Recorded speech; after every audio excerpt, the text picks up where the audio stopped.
This one or this? This one better. This one better. All right. Good afternoon, everyone. Thank you for those of you who are here right after the lunch hour. I'm going to be kicking this session off. My name is Brian Hibbler. I'm a dermatologist in New York City. And this talk is sponsored on behalf of Obagi, so I really appreciate their support for this. And I'm going to be speaking on treating hyperpigmentation and scarring in Asian skin and how I combine topicals and procedures in my practice. So why does Asian skin need a modified strategy? Why do we have to think about this a little bit differently? I think the most important thing is the tendency for post-inflammatory hyperpigmentation, especially in darker Fitzpatrick skin types. We know that these patients can produce more melanin in response to any inflammatory trigger. So, for example, acne can lead to endogenous hyperpigmentation, and then what we do in the practice can lead to iatrogenic hyperpigmentation. So, for example, lasers, chemical peels, energy based devices. So, we have to be quite careful and take a modified approach in these patients. Every new inflammatory lesion they get may lead to more hyperpigmentation. And this is why medical therapy is so important to be very aggressive to control new inflammatory lesions, because every time they get a new inflammatory acne bump, then that's going to leave behind residual hyperpigmentation, and that can take weeks to months to fade. And then in these patients, you have less forgiving margins. So in lighter Fitzpatrick skin types, we can be more aggressive. We can stack treatments. We can be more aggressive with our laser parameters. But in these patients, aggressive fluences, stacked pulses, et cetera, can cause rebound pigmentation. So we have to take a modified approach here. And so this is why I believe the best approach is really combining topicals and procedures as well as photoprotective strategies, not just using one single strongest modality. So when I'm encountering a patient that has acne, hyperpigmentation, acne scars, I'm really thinking first and foremost about aggressive control of their acne. Secondly, how do we reduce that inflammation? Because we know that that inflammation leads to hyperpigmentation. Third is suppressing that pigmentary response. And then lastly, how are we going to remodel the scars and the sequelae from their acne? So this is something where there's 4 different components. This is sort of the order that I think about, but I'm going to walk you through sort of my approach. How can we kind of address all of these at the same time? When a patient comes in like this and tells me I'm bothered by my scars, I actually think that this is a good problem because these are not true scars. This is post-inflammatory erythema, post-inflammatory hyperpigmentation, and active acne. So when a patient comes in and says that I have scars on my skin, I really try to be very clear with them. Is it hyperpigmentation? Are they bothered by the discoloration of their skin, or do they actually have atrophic scars? Because that's going to be a little bit more difficult to treat, is when they actually have the divots in the skin, and we have to try to use higher energy based devices to correct that and build new collagen. So one other clinical pearl here is that the inflammation and erythema is not just cosmetic. The longer patients have this inflammation in their skin, it can be a sign of incipient scarring. So these are patients who you definitely do want to be quite aggressive with to prevent permanent sequelae and permanent scars.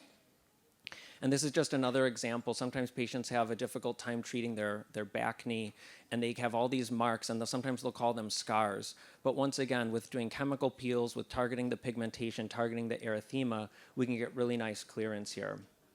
But before we talk about procedures, before we talk about lasers and peels, I really think that topicals are the foundation, because you're going to have better outcomes and better results when the acne is under good control, when the inflammation is quieted, the pigment is suppressed, the skin barrier is supported, and the patient is using their daily photoprotection.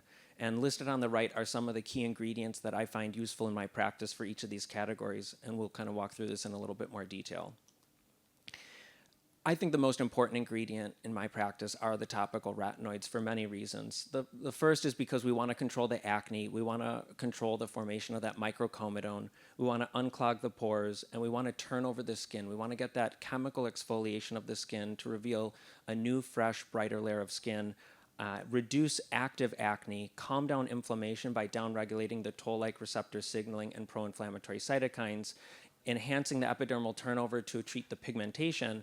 And topical retinoids, as we'll see, are what I believe to be the only topical that can make meaningful improvement in atrophic acne scars. So this one ingredient is really touching on all 4 of the key pillars that I had mentioned in my earlier slide. So we're not only treating active acne, we're not treating just the discoloration, but we're actually treating the permanent sequelae, meaning the atrophic scars here. This is one of the topical retinoids I use a lot in my practice. It's a 4th generation topical retinoid. This is a prescription one in the US. It selectively targets the gamma receptor activity. And what's really nice is they have phase 4 clinical data showing with this topical alone, you can get improvements in atrophic acne scars.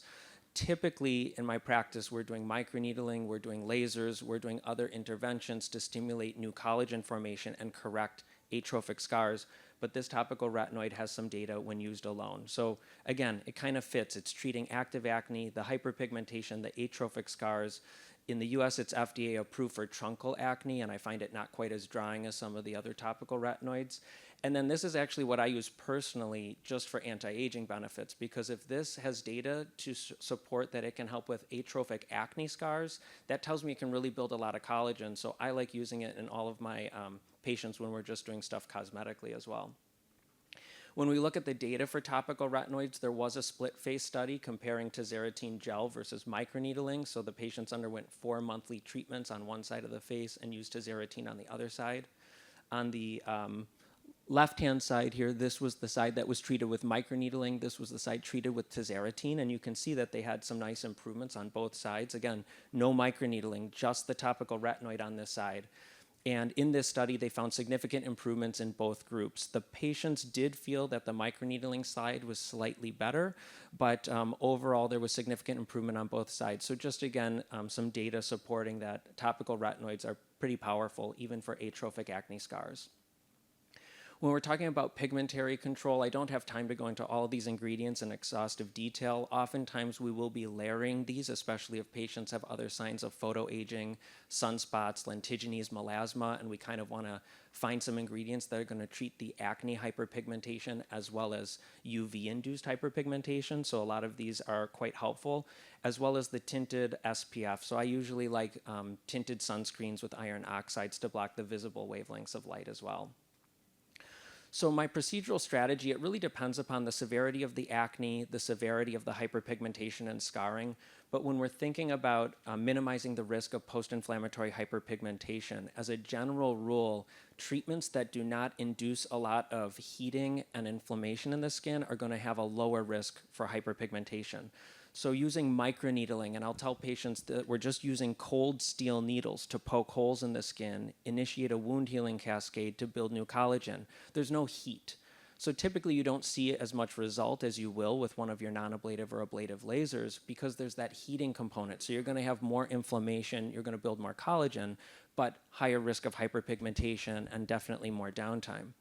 Other strategies that have lower risk for hyperpigmentation, like chemical peels, subcision, TCA cross, those are some other techniques you can implement. And then if patients are going to do laser treatment, sometimes we'll prime the skin by using brightening agents like hydroquinone for 2 weeks before treatment, thiamidol, making sure that they're using good photoprotection beforehand. And then you can also minimize the risk, for example, if you use RF microneedling by using insulated needles so that the energy is just going deep. You're protecting that epidermis. You're just getting the energy down in the dermis. And then for some other more severe scars, we may have to reach for our fractional ablative lasers. We may have to use more aggressive treatments, and I'll kind of walk you through what that looks like. So subcision, this is something that has very low risk of leading to hyperpigmentation. I do it as an adjuvant. I don't use it as a sole modality in my practice, but really you're trying to undo those tethered bands of scar tissue that are holding the atrophic scars down. But this is something that when you just use a needle and you come in from the side to subcise it and break it apart, very low risk of leading to any hyperpigmentation. So I'll kind of offer it as an adjuvant to these other treatments.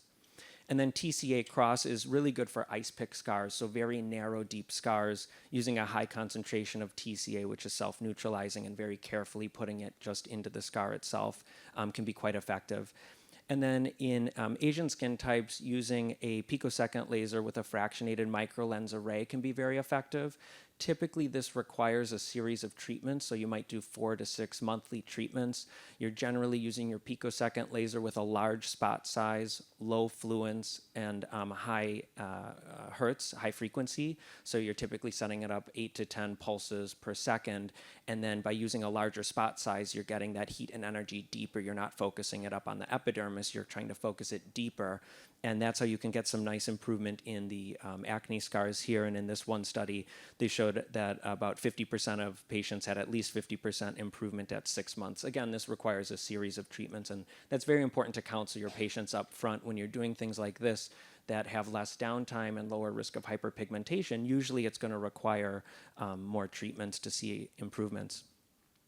So this is one of my patients. Obviously, he's a darker Fitzpatrick skin type. He's got quite severe scars from when he was younger and was on Accutane therapy. And I got him started on topical retinoids, his tinted SPF. The first treatment we did Subcision, and I think I've got a video here. No, it's not going to play. So the first treatment we did Subcision, and then I did a fractional ablative erbium laser to the deepest scars, and then I did microneedling over the full face. So I stacked both the fractional ablative laser and microneedling. Again, we're trying to use a more aggressive modality only where he needs it for the deepest scars, and then doing something on the full face for the pores, for the texture, for the scars, for anti-aging. But because it's just those cold steel needles, we're minimizing the risk of hyperpigmentation.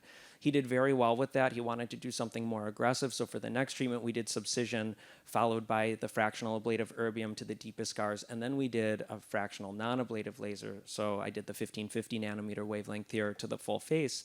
More aggressive settings, more aggressive passes over the deepest scars, feathering it out at the edges. And this was after 2 treatments here. What's really important is aggressive cooling during the treatment as well as after the treatment. Once that heat and energy has been put into the skin, you're going to initiate that wound healing response, that neocollagenesis. So that damage has kind of been done. That wound healing cascade has been initiated. I want to suppress that inflammation as much as possible, as quickly as possible, to minimize the risk of hyperpigmentation. So we've got the cold air blowing with the treatment. We use ice packs afterwards. The patient will use ice packs every couple hours for the first day or two. I'll typically give them a topical steroid twice a day for the first couple of days, especially if there's a lot of redness and inflammation, strict photoprotection, and holding their retinoid until about a week afterwards. And then this is something that if the patient's skin heals, it doesn't feel dry, it's not inflamed by 4 weeks, I'll do the next treatment. I don't wait a full 3 months. Even though we know it takes up to 3 months to see the full benefits of each one of these treatments, we can stack these treatments at a monthly interval. And this was, so now I got the video playing. So I did the fractional ablative laser. You can see a little bit on the temple on that side. And then I did the full face with the non-ablative fractional laser. Other strategies to minimize post-inflammatory hyperpigmentation, post-inflammatory erythema. I mentioned pre-treating the skin with their retinoid, waiting a couple days or holding it for a couple days before the laser if they're prone to dryness, redness, irritation. Some patients, I let them continue it right up until the treatment as long as they're not dry or irritated. Strict photoprotection, and then considering using something like hydroquinone or a brightening agent for a few weeks before the treatment, especially if they're prone to PIH. During treatment, again, not using very aggressive settings, especially for the first treatment, more conservative fluence, more conservative density, aggressive cooling during and after the treatment, and then short course of topical steroids if there's significant redness or erythema edema afterwards. One other patient, I've got a lot of patients who get this deep atrophic scarring on the temple, get them on their topical retinoid, their SPF before their treatment. We do Subcision followed by non-ablative fractional laser, and this patient had 3 sessions of treatment there. So common mistakes, I already mentioned a few of these, but one is treating the scars before the acne is under good control, because once these patients are making that investment in the peels and lasers, every time they get a new inflammatory lesion, it's going to leave behind a new spot, and neither the patient nor I are satisfied if we're just chasing our tail. So that's why I think the medical management and the topicals is really important, making sure that they're able to tolerate their topical routine before you go to these other treatments, because in between these treatments and after their treatments, they definitely need to be on a stable regimen. The second mistake is stopping the retinoid permanently after the treatment. So as soon as the skin barrier is healed, it's reepithelialized, I have the patient restart their topical retinoid, because at home, I think, again, that's the most powerful ingredient that they can be doing in between each treatment to help with the scarring. Make sure you tell patients that it takes at least 3 to 6 months to see the full effects, that it will be multiple treatments, even though they want a one and done and they want to come in just for a very aggressive laser. Just make sure that you counsel them appropriately. And don't forget your SPF, and don't try to just use one device for all types of scars. I only had 15 minutes here to highlight a couple of cases, but I think we have a lot of tools in our toolbox. We've got a lot of things that I didn't have time to mention, but I think that's part of the fun of this, is really individualizing the treatment to each one of your patients. So don't forget about the role of that inflammation. Make sure you treat the inflammation early, because that could just set things back. Combine your topicals with your procedures. Start with things that are more conservative, especially in a first-time patient. Counsel them always about the risk of post-inflammatory hyperpigmentation. And for some patients with severe scarring, sometimes you have to accept that. We're going to do a fully ablative laser. They're going to have hyperpigmentation, and we'll handle that, because the benefits and the results of the laser for helping with the scarring is going to be long-term or permanent, as long as they're not getting new deep cystic acne. So sometimes we just have to accept that, and we can handle that. But obviously, as much as possible, we try to avoid any treatments that might give us that PIH. The last thing I just want to mention, and this is something I'll mention with my patients, is just about all the other cosmetic benefits. They're focused on the acne scars and the hyperpigmentation, but these treatments like microneedling, peels, lasers, these are all the treatments I'm doing on my patients to build collagen for anti-aging, for removing sun damage. And we've got a number of studies showing that these types of treatments are also good for the health of the skin, reducing risk of skin cancer, slowing down other signs of aging. So I always mention to patients that we're going to do these treatments, we're going to help their scars, but we're also going to help their skin age more slowly. They're going to look better than their peers because they're doing these treatments over time.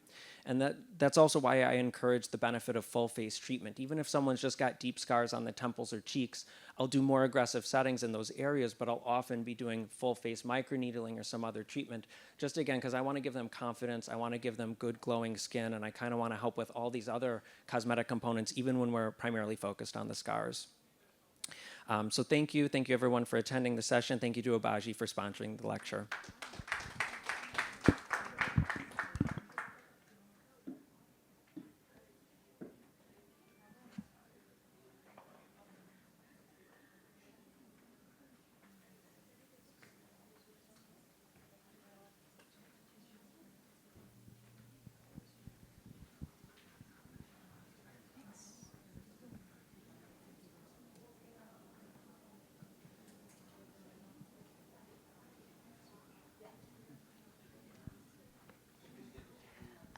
I would like to call Dr. Wang Sandy. Yes.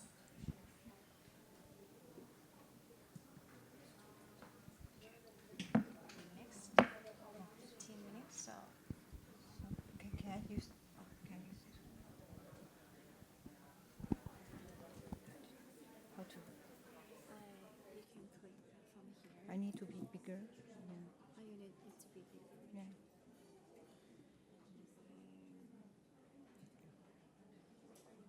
And next is this one. Okay. You have to be closer. Okay. Good morning, everyone, and good afternoon. This is Dr. Sandy Wong from Hong Kong. Today, I'm going to share my experience with humanized type 3 collagen. And for many years, we are focused on collagen stimulation. We use KAHA, we use energize-based device, PLLA, and different products to stimulate the collagen, stimulate our skin to work harder to produce collagen and wait for the result. And actually, it works. But maybe the future is not about more stimulation or more inflammation, but more restoration. Okay.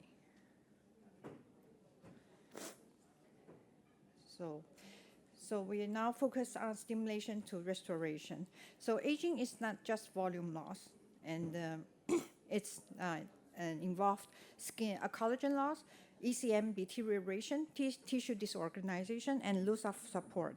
Patient came to our clinics, they don't complain like we need more volume or ask doctors we want more volume or we want more collagen, but they will ask, my skin looks old, I want to be more fresher, and to looks like younger. And actually, the aging is not really volume loss, but it's the tissue quality loss. So we for many years, we treat aging with like volume replacement, and sometimes it works, sometimes it doesn't, because not every aging problem is volume problem.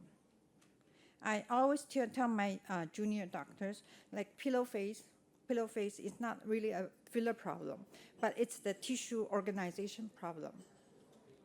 So why type 3 collagen? Type 1 collagen gives us strength. Mature is more mature in adult skin and for scarring formation. And type 3 is for real regeneration. Flexibility, it's more like a younger skin, more softer, and for wound healing. So in baby skin, there is more type 3 collagen. And as we age, there is no more type 3 collagen producing, and the more type 3 collagen decreases. So aging is not just collagen decrease. It's not just collagen loss, but it's more likely collagen imbalance. So we are not just losing collagen, but we're losing the collagen that keeps us tissue young. So why humanize type 3 collagen? So there are many collagen fillers or collagen stimulators, and usually they came from animal sources, from cow, from pig, from fish. And but this product is humanized recombinant collagen, like really close match with our own human collagen. The most interesting part is not the technology, but it's the biology. It's biology. This product does not fill the space, but it becomes part of the ECM, extracellular matrix. I don't use it as a filler. I use as like a biological scaffold. And how does it work? And it have ECM reconstruction, fibroblast adhesion, cell migration, and tissue remodeling. And in my practice, we already have like fillers, have collagen biostimulators, and also energy-based devices. I use it because some areas are very difficult, like upper eyelid, lower eyelid, nasal tip, glabella, perioral area. The skin are very thin. And sometimes the risk is, there is high risk for like skin necrosis, blindness, stroke. And this type 3 recombinant humanized collagen is very safe. It's like liquid. And even when we inject it into the blood vessel, it's still very safe. And there is encouraging study that they use the recombinant humanized collagen injected into the blood vessel for regeneration, so vascular regeneration. So, and also what surprised me most is the type 3 collagen improves skin quality, better elasticity, hydration, tissue support, it's like a biological mesh scaffold, and a more refined appearance. And it also, the patient came, after the injection, they feel the face like a slimmer, because not because the volume, it decreased the volume, but it have reorganized our skin organization. And even the scarring tissue becomes softer, yeah. And some they have old fillers, and sometimes we use steroid injection, but now I use more type 3 collagen to soften the nodules, everything, or scarring. So, safety.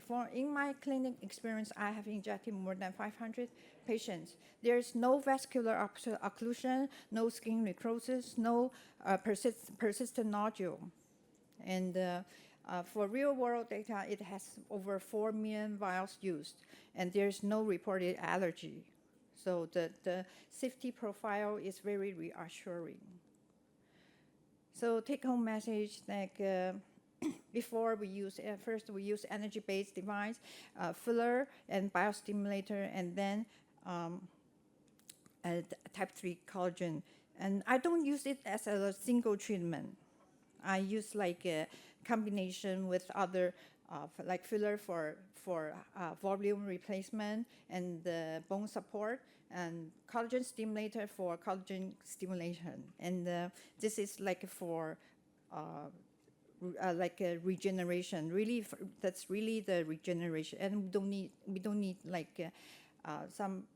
We don't need like filler, like even in now the KAHA or PLA, they have like CMC, and the CMC maybe become volumized. And if the skin is loose of support, and sometimes why we could become like pillow face, because the skin support is lost. So even a little filler we injected, it become more puffy.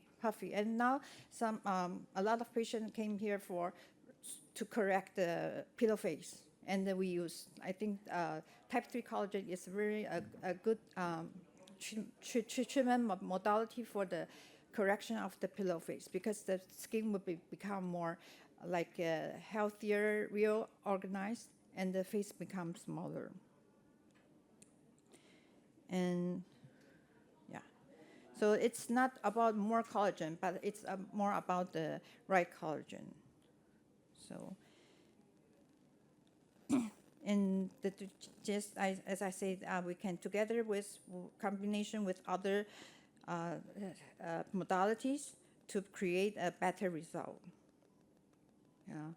Then safety, I think every area we can inject type 3 collagen, like eyelid, lower eyelid, inner canthus, and the lips, and this because these areas are very thin skin and have vascular risk. So, and any question?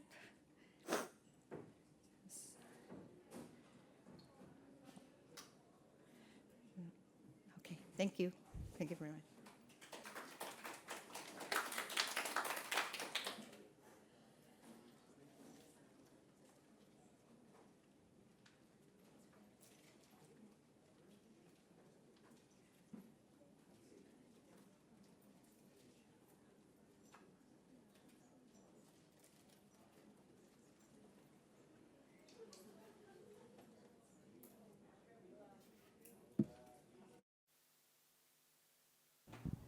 Thank you, Dr. Wang Sandy.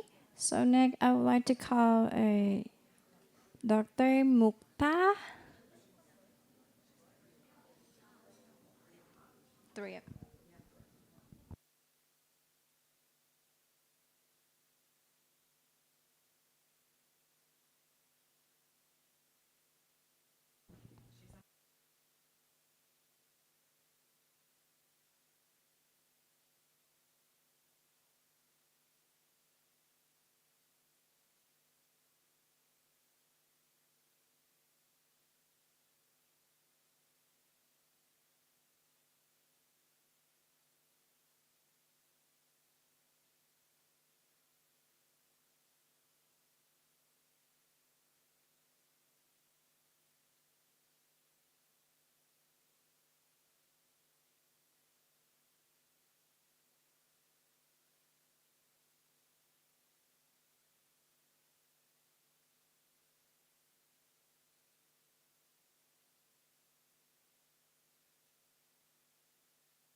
It's gone. Yeah, let's see. You can. Where's the mouse? Okay.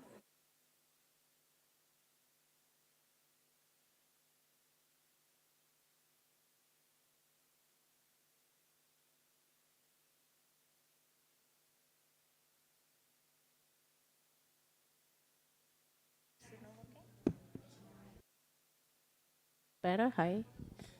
Okay. Good afternoon, everybody. So, my name is Dr. Mukta Sachdev. I'm a dermatologist from India, and I specialize in skin of color. So today we are going to be speaking about combining superficial peels with adjunctive therapies for enhanced patient outcome. My disclosure is that I'm a KOL for Neostrata. So we know that skin discoloration is a universal problem for darker skin. We know that everybody gets post-inflammatory hyperpigmentation. Post-inflammatory hyperpigmentation is one issue, but aging, pigmentation in darker skin is actually an indicator of aging. Discoloration affects different tones, but what I want you to think about is chemical peels differently. So we're trying to implement a concept that a superficial peel is a biological primer. You're going to be hearing about longevity, you're going to be hearing about rejuvenation the whole meeting. We need to think about how we use our peels differently. So a peel can be used for tissue preparation, reduces the stratum corneum thickness, improves the turnover, enhances optical clarity, and it has a clinical relevance before lasers, before microneedling, before IPL, before biostimulators. So think about positioning your peel differently. If you look at all of the skin rejuvenation procedures for epidermal repair or dermal repair, from cosmeceuticals to peels to IPLs to fractional resurfacing and ablative resurfacing, whereas in darker skins we stick to the fractional resurfacing. However, most of these popular rejuvenation procedures do not work on the texture. So if you're using Botox, if you're using fillers, if you're using non-ablative, tissue tightening, the peel can give you enhanced benefit. So why combine a peel with adjunctive therapies? There is no single treatment that will address all dimensions of aging. You have your dyschromia, your roughness, pores, barrier dysfunction, and the best outcome will be when the epidermal and dermal targets are addressed simultaneously. When you combine a peel with a fractional laser or an RF or an IPL, the peel can serve as a preparatory treatment 3 to 4 weeks before your devices. So we are looking at the Neostrata combination. We combine techniques affecting the epidermis with procedures affecting the dermis for the best outcome. The combination of chemical peels with skin care. So it is what we call integrated skin care. You are integrating home care with an in-office professional peel. So a home care product and a Pro System peel will give you an enhanced benefit versus just using the chemical peel alone. So the Neostrata Pro System peel, now I've been using these peels for longer than 25, 30 years. Okay, that just shows how long I've been around. But this is one of the peels that I personally find the most reliable and consistent. Gives you consistent, reproducible results. And for me, that's very important because I work with darker skins. So Fitzpatrick's 1 to 6. You can use it in men and women. You can use it in teenagers. They have concentrations of a 20% glycolic. You can use a 70% glycolic on the back. You are now the intelligent peeler. If you are an intelligent peeler, you need to be able to make your choice, what concentration, what indication, and then you work with this company which has a selection which will suit your skin and your indication. So especially in darker skins, we have things like keratosis pilaris. Every single person walking into the office has strawberry skin. We have people coming in saying, I just want a rejuvenation peel. People come and ask for that. The retinol peel is one of the safest peels for rejuvenation of the skin. Just textural skin, dry, dehydrated skin. Now, normally, if somebody comes in with dry skin, I would be extremely wary to peel them. Whereas if they come in and I do a retinol peel, they do not get that spot uptake. They don't get the irritation because we have prepped them with the home care systems.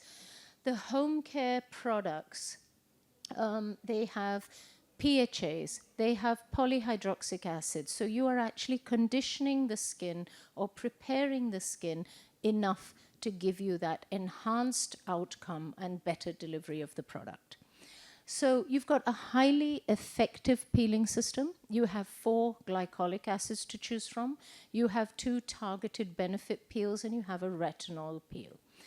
They are professional use products, address multiple skincare concerns, and you can then combine them with the home treatments. Rejuvenation, the targeted benefit peels are interesting. You've got citric acid and you've got mandelic acid. Mandelic acid is one of the buzzwords today. We've been talking about it. It is one of the safest actives in darker skin. And we have patients coming in and asking for a mandelic acid peel. That's what social media has done for us. The retinol peel, as I told you, extremely well tolerated. The reason is, if you look at the ingredients, it has soothing agents. It's got buffering agents like bisabolol, and that will prevent the irritation from a standard retinol peel. And this is a leave-on peel, so you're going to leave it on for 8 hours. Patients come in, get the peel, they go about their daily activities, wash it off in the night, and beautifully tolerated. So the benefits we know what glycolic does, we know what citric does, we know what mandelic does. Our focus today is everyone's talking about longevity. Everybody's talking about barrier repair. Everybody's talking about turnover. So antioxidant action, barrier repair, decreasing the turnover time, giving you that exfoliation benefit without excessive peeling. We did a clinical study. We did a facial skin brightening regimen combining the glycolic acid peel with the skincare home care system. So the rationale was integrated skincare. This combining with a procedure. Now this is an old concept today, but when we did this clinical to prove it, it was a very new concept, integrating and combining your acid with proper home care treatments. So we evaluated the efficacy and safety of the Enlighten regimen with a 20% rejuvenating glycolic acid peel for brightness, tone, and reduction in hyperpigmentation over baseline. So this was the protocol, and we did a 16-week study with 42 women involved and evaluated, we did peels at 3 sessions, 2, 8, and 14 weeks. And then we used the healing cream 2 days pre and post, and the rest of the days they were on the Enlighten skincare regimen. That was brightening cleanser, serum, and an SPF 30, and a pigment controller at night.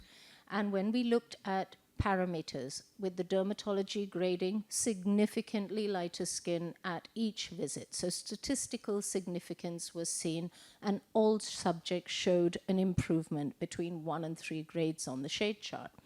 We found significant improvement in clarity, even tone, and homogeneity of the spots. So the results, even with objective measurements. Now, when you're looking at a clinical study, you also need to look at the chromometer, the self-assessment, what do the subjects think?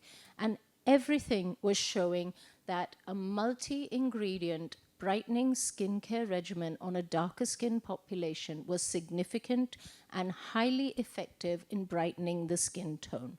So subjective, objective, professional photography, and everything showed that you should use an integrated regimen. So don't just use the peel alone, use the whole system. You do get a better effect, as clinically proven. This data was published at the European Academy of Dermatology. And I just want to add the new thinking. So the inflammaging condition, everybody's talking about inflammation. We know that aging skin has chronic inflammation. You've got barrier dysfunction. You've got oxidative stress. Serial superficial peels will remove the damaged corneocyte. They will improve barrier organization, and they will play a role in improving skin resilience. That is longevity. We are looking at improving resilience of skin, and that is your longevity. So if you're going to be an expert peeler, you are going to look at skin longevity and where do chemicals peels fit into that. So the new thinking, chemical peels may create a more receptive biological environment. Maintenance peeling, a longevity-based strategy. Traditionally, we said there was aggressive resurfacing and a long recovery. What is emerging?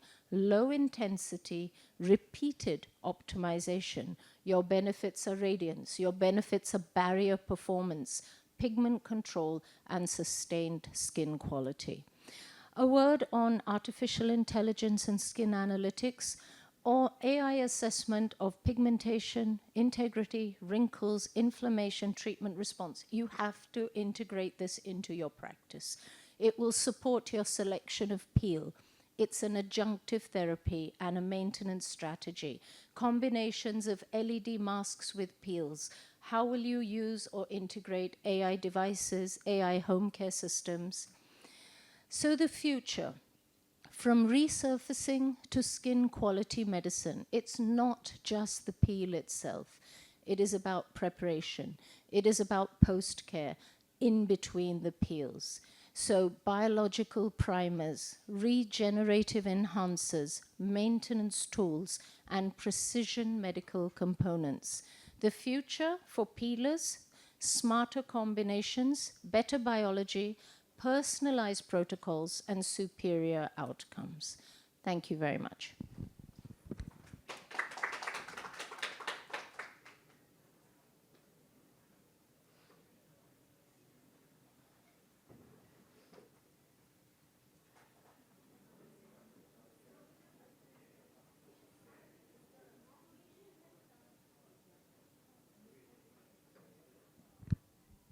Thank you, Dr. Mukta. So next, I would like to call Dr. Sakjirapapong. I don't think he's here. Okay, now we land like 15 minutes early, so you can come back later in 15 minutes, or you can wait inside here. So I think the doctor will come by and speaking. Yes.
followed by a biostimulators.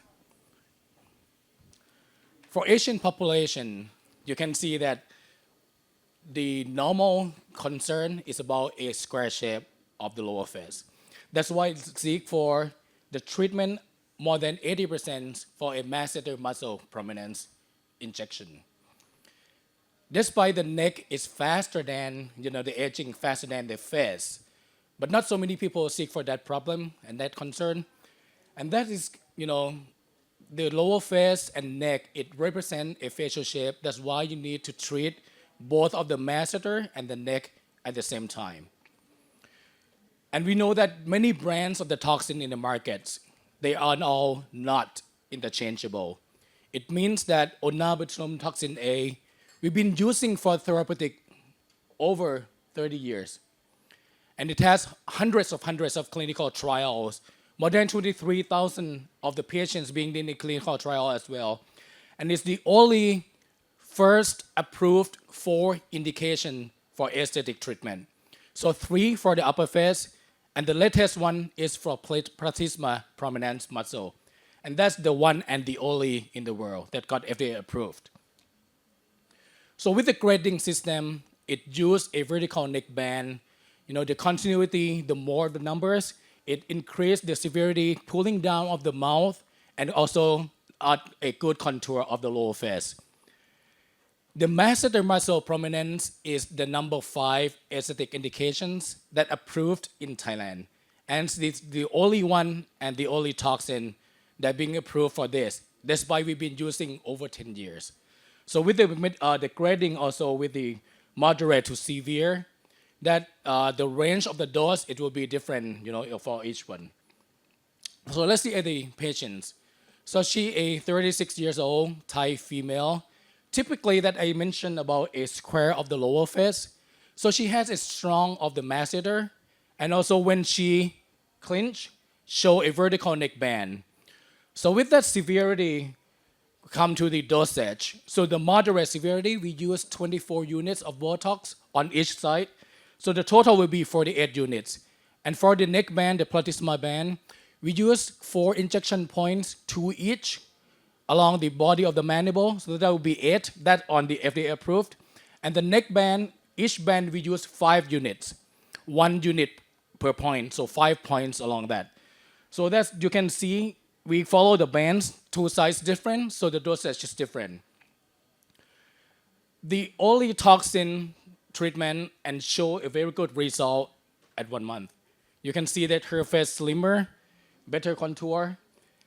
And at 2 months, it show very much slimmer, less square of the lower face. And on the oblique view to show on the good contour of the masseter, and also a definition of the jawline is better at 1 month and also at 2 months. And when she smile, less, clench the neck, less of the neck bands. There's still some partial to get the actions for the patient, and that at 2 months. And when we get older, of course, the wrinkles come, for the upper face. And Botox is one of the only very few toxins that being approved. Total 3 areas on the upper face. 20 units for the glabellar, 20 units for the forehead lines, and 24 units for the crowfoot lines. And the dosage is here that approve the indications. And it's not just only the dosage in all the clinical trials, because when we choose the toxin, we know that on the precision of the injection, we want something that limited migration. We don't want it to go spread to hit the unwanted muscles. We want the fast onset action, in the first few days. The long lasting, at least 120 days, which is 4 months.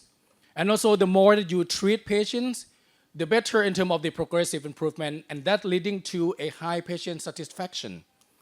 But last, that I think is the most important, is the safety profile. We want to inject something in the face of ourselves or to patients. We want to get the proven of the efficacy and also a long-term safety profile to reassure of the result. So now come to the patient. Another patient, the Thai male, he is now 63, and you can see that he's still very good at his age. And he concerned only the upper face that he want for the treatment of Botox. And that is the dosage that approved for the FDA. And thank you to the limited migration and very precise of the injection result. So at resting stage, he doesn't show any ptosis of the eyebrows or eyelids. Even though we know the elderly patients, it will be difficult to treat with toxin. And when he do a maximum raise the eyebrows, it still show a good function, still spare some function for him. And with a handsome smile on both sides. But when I asked him, how did he feel with the treatment? He said, you know what, doctor? I feel younger, but only at the upper face. And when I look at my lower face, crepiness, hydration, skin laxity, everything still there. So that's why he lost follow-up. And because of more than 70% of patients that now seeking for a skin quality treatment to get the improve on that area. They can come with the dull, of the skin, dryness, crepiness, or cracking of the makeup for female. And that is show a not good skin quality. The example of the apple that you leave outside the fridge, it will get dry up, more, wrinkles, get darkening, and even worse. See, that's the same thing as your skin quality. You want something not just only by visual, by looking, but when you touch, the smoothness, the crepiness, and when you push it, elasticity and recoil of the skin, those are all components of the skin quality. And we know that the skin is from the epidermis to dermis, and the main character of the dermis, it has the fibrous component, which is the collagen and elastin, and the gel component that mainly support by hyaluronic acid.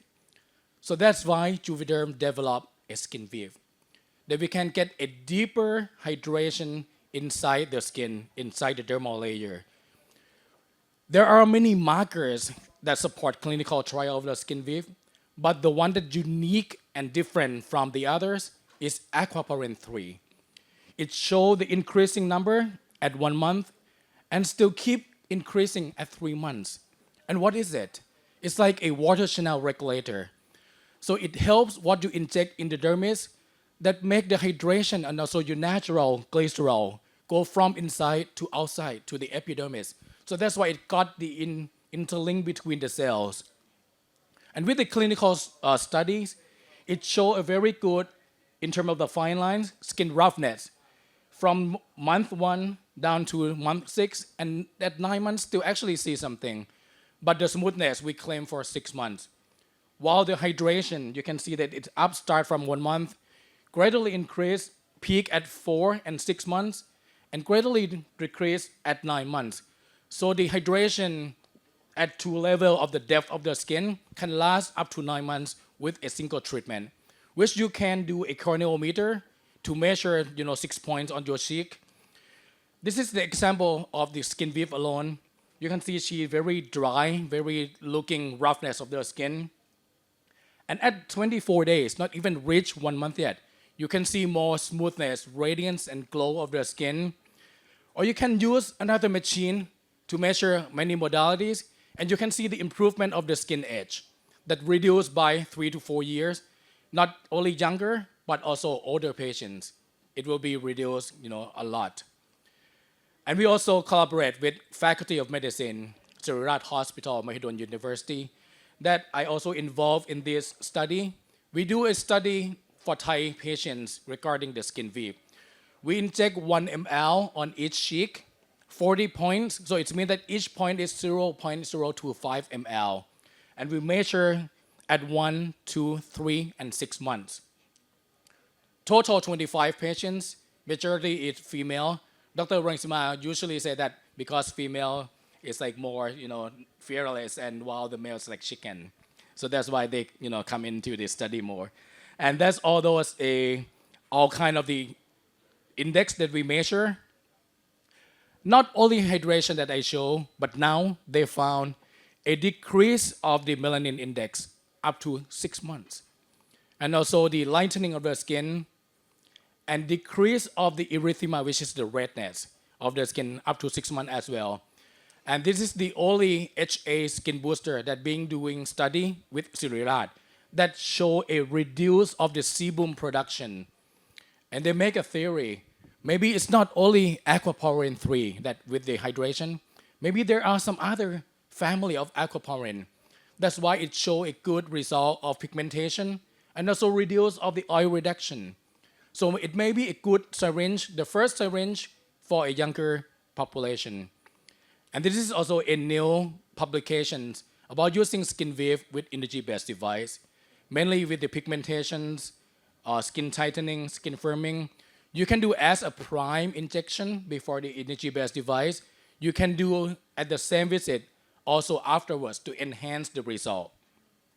And last year, we delivered a new shorter needle. It will be 32 gauge needle, 4 millimeter length, that you can inject less number of the spot.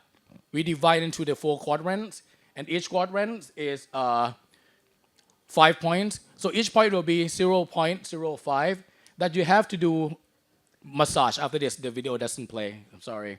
So just to wrap up, the SkinVive is a only FDA approved HA injectable for skin hydration, has lidocaine, and with a single treatment, the patients can feel smoothness up to 6 months, hydration up to 9 months, and with the local study, they support some other modality as well. So now the same patients come back.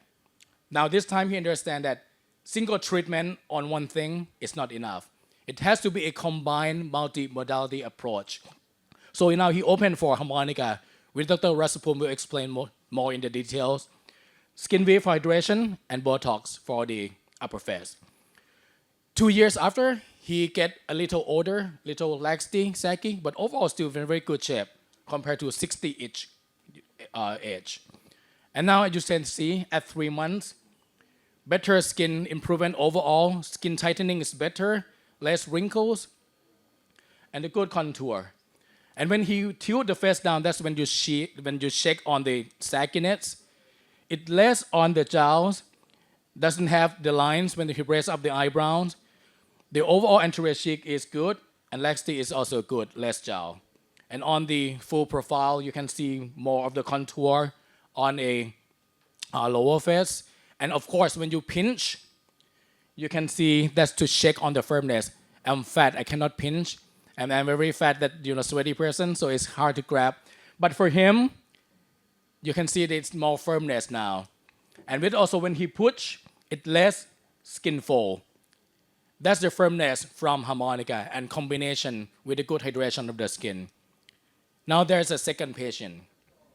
So this patient, he's a 46 years old male, that he come in that he asked only for Harmonica, and we can see why. From a frontal and full profile, good structure, volume loss a little bit. But when we want to check about the skin firmness, it has to check with the pinch and push test. That's when you can pinch your skin like a gliding sugar. And also when you push, you see all the skin folds. That means your skin is loose, not really dense. At the beginning, he insists only Harmonica for the treatment. And I'll tell you why. Just only 1 week after, he came in for the other power of 2, which is Botox and SkinVive. So with Harmonica alone, it doesn't change a volume, it doesn't change the facial shape, it restore, got the instant lift, and we create a long-lasting continuous from the new collagen. But with the combination, at 1 month, you can see now it more good hydration, less wrinkles, and even more effectiveness at 3 months, because Harmonica and SkinVive show increasing from 1 month to 3 months, from temple, hollowness on the lateral cheek, and also the good jawline. And this is why when he feels so happy of the Harmonica treatment, right after he smiled and he said, oh, the wrinkle's still there. So that's why he understands that treating only Harmonica will not help with his crow's feet. And also the cheek folds. So that's why 1 week after, he came back for the other 2. And that at 1 month, you can see less skin folds around the periorbital area. And also at 3 months, he get a more beautiful smile without a lateral cheek lines and the folds and everything. That the combination of the power of three, which is using harmonica, skin wave, and Botox. And of course, when you pinch, it less stretching, and when you push, less skin fold to show the skin now become more firm. So what I want to conclude in here, when you talk about skin quality, it's not only how skin looks, but it also involves how skin moves, and also with how skin feels. But all these three things, it has the center of a good skin hydration, lack of laxity, and lack of crappiness.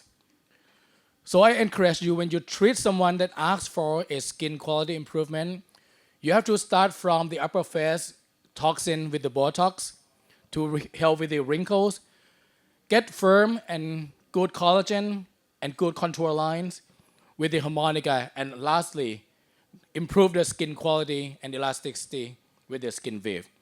So thank you for your attention. I'm Chichon from Thailand.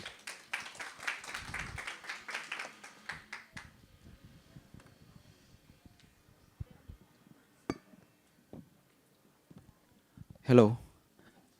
The next topic. Okay. So the next topic gonna talk about harmonica that Dr. Chichon just mentioned. I found that for the Asian, we have different facial feature, and the patient have different preference in terms of aesthetics compared to the Caucasians. So I think I come up with in my mind that we should inject harmonica with different protocol for the Asians. So this is my bio. I'm Dr. Rasapum Sumithiwit, dermatologist from Bangkok, Thailand.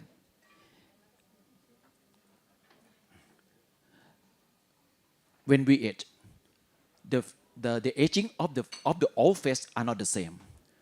Some are sink, some are sack. So for the sinker, you see, they present with the loss of the volume on the forehead, on the cheek, on the eyes. So definitely they need filler. But for the sinker, for the sacker, they present with the heaviness of the cheek. They present with the jowl and nasolabial fat. And discontinuity of the skin surface because of the fat dislocation. So in this kind of the case, the sinker and the mixed type, they need something more special. That I mean harmonica. Harmonica is a special one because it's a dual hybrid biostimulators. They contain two material inside. The first one is crossing HA, which provide immediate lifting, and another thing that is calcium hydroxyapatite, which provides sustained lifting. So in combination, both provide the best result for our face. Actually, there are some indications for harmonica. The first one, the sagging or the loose of the skin. So look, when you test the patient, you can pull the skin, and we call the pulling test.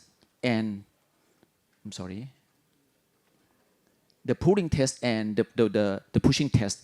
You can see that how is the skin he has the losing the laxity on his face.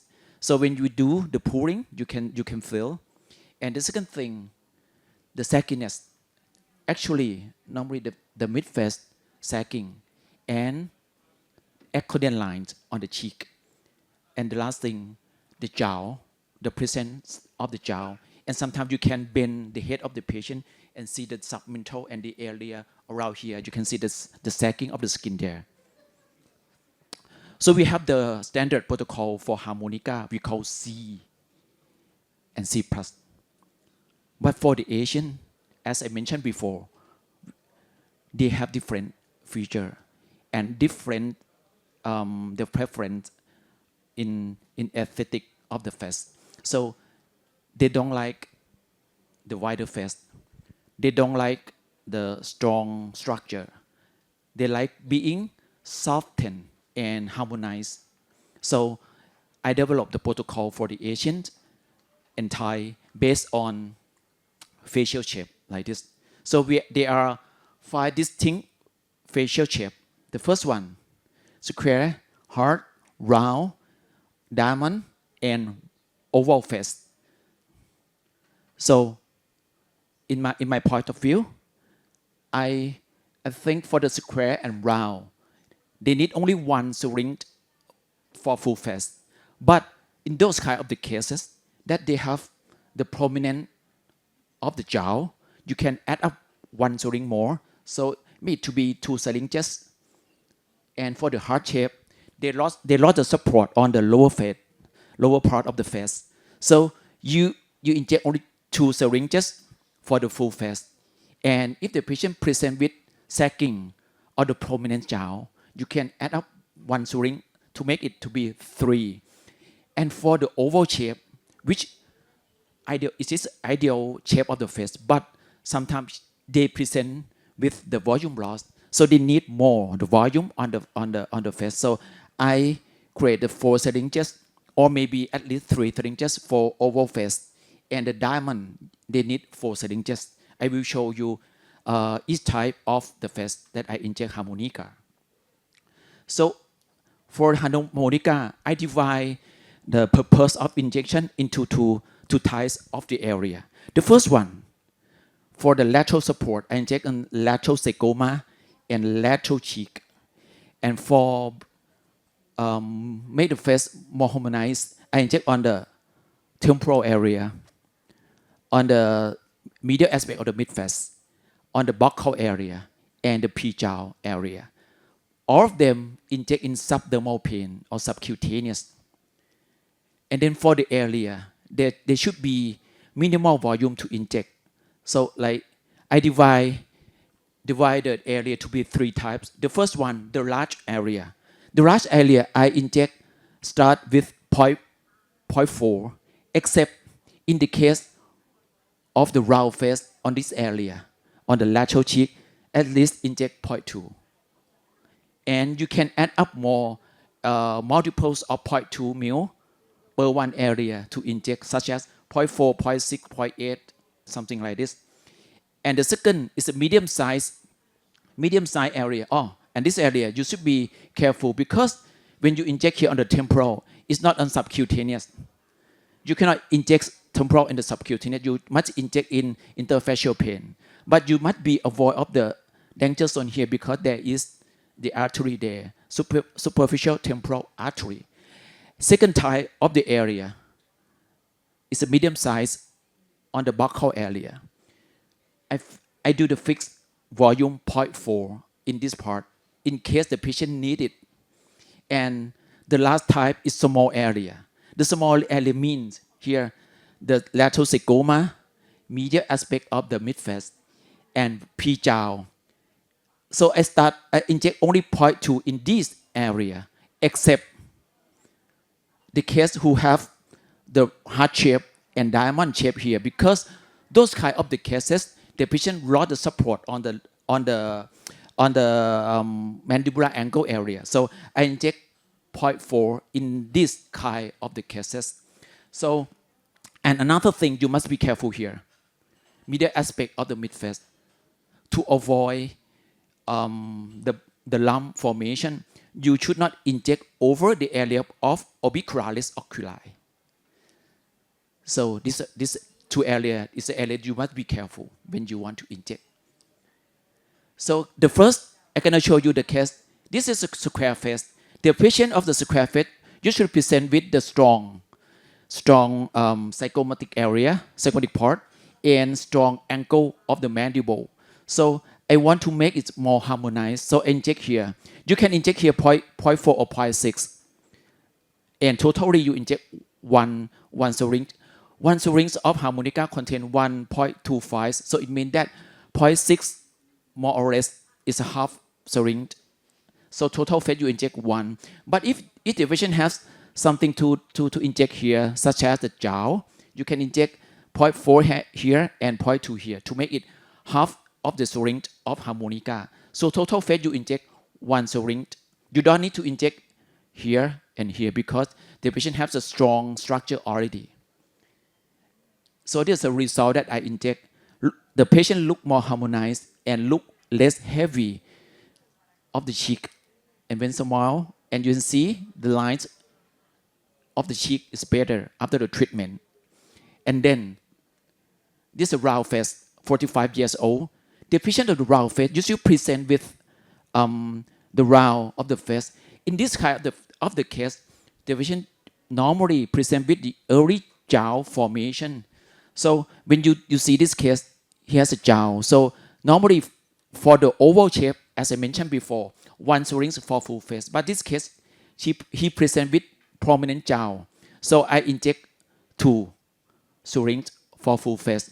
So I inject here 0.2 form at the lateral zygoma and lateral cheek 0.2. As I mentioned before, for the round face, I inject normally 0.2 here. And the other half of the syringe I inject here on the buccal area, on post mandibular angle and P-jowl south crust. Now look at the clip video they're going to show you. So first I draw the line of the zygoma first, upper and lower, and then this one is the lateral cheek. I inject harmonica with the blunt cannula. I go up from this point to the lateral zygoma, 0.2, and then another 0.2 I inject on the lateral cheek, as I mentioned before. And then I'm gonna correct the jowl, make skin tighten, then correct the jowl. I inject on the mandibular angle area, 0.2. Look, I'm gonna inject the Y triangle to make the skin tighten, not the small angle. And then you have 2 more. And then I go to the area of the buccal. I inject here, start from the jowl, go up into the area of the buccal area with the blunt cannula, connect with the harmonica on the area here, 0.4. I mentioned before, this is a fixed volume, 0.4. And inject on the P-jowl sulcus, this is 0.2 here. So I finish 1 syringe per one side of the face. And then finally, you have to mold. This is very crucial. You have to mold after injecting harmonica to make the face smoother. And then before and after, you see he has the lifting effect immediately and less jowl, less prominence of the jowl. You see, and also the cheek line, accordion line is better after the treatment immediately. And this one, the third kind of the case, the heart shape. The heart shape usually present with prominent cheekbone and prominent mid-face, but the pointed chin and the loss of the support on the lower face. So this one, this heart shape. So I inject on the lateral cheek, 0.6, no on the lateral zygoma, and then I inject on the mandibular angle area, 0.4, because as I mentioned before, this is a heart shape. She lost the support on this area. So I around to inject 0.4 here, and for the P-jowl inject 0.2.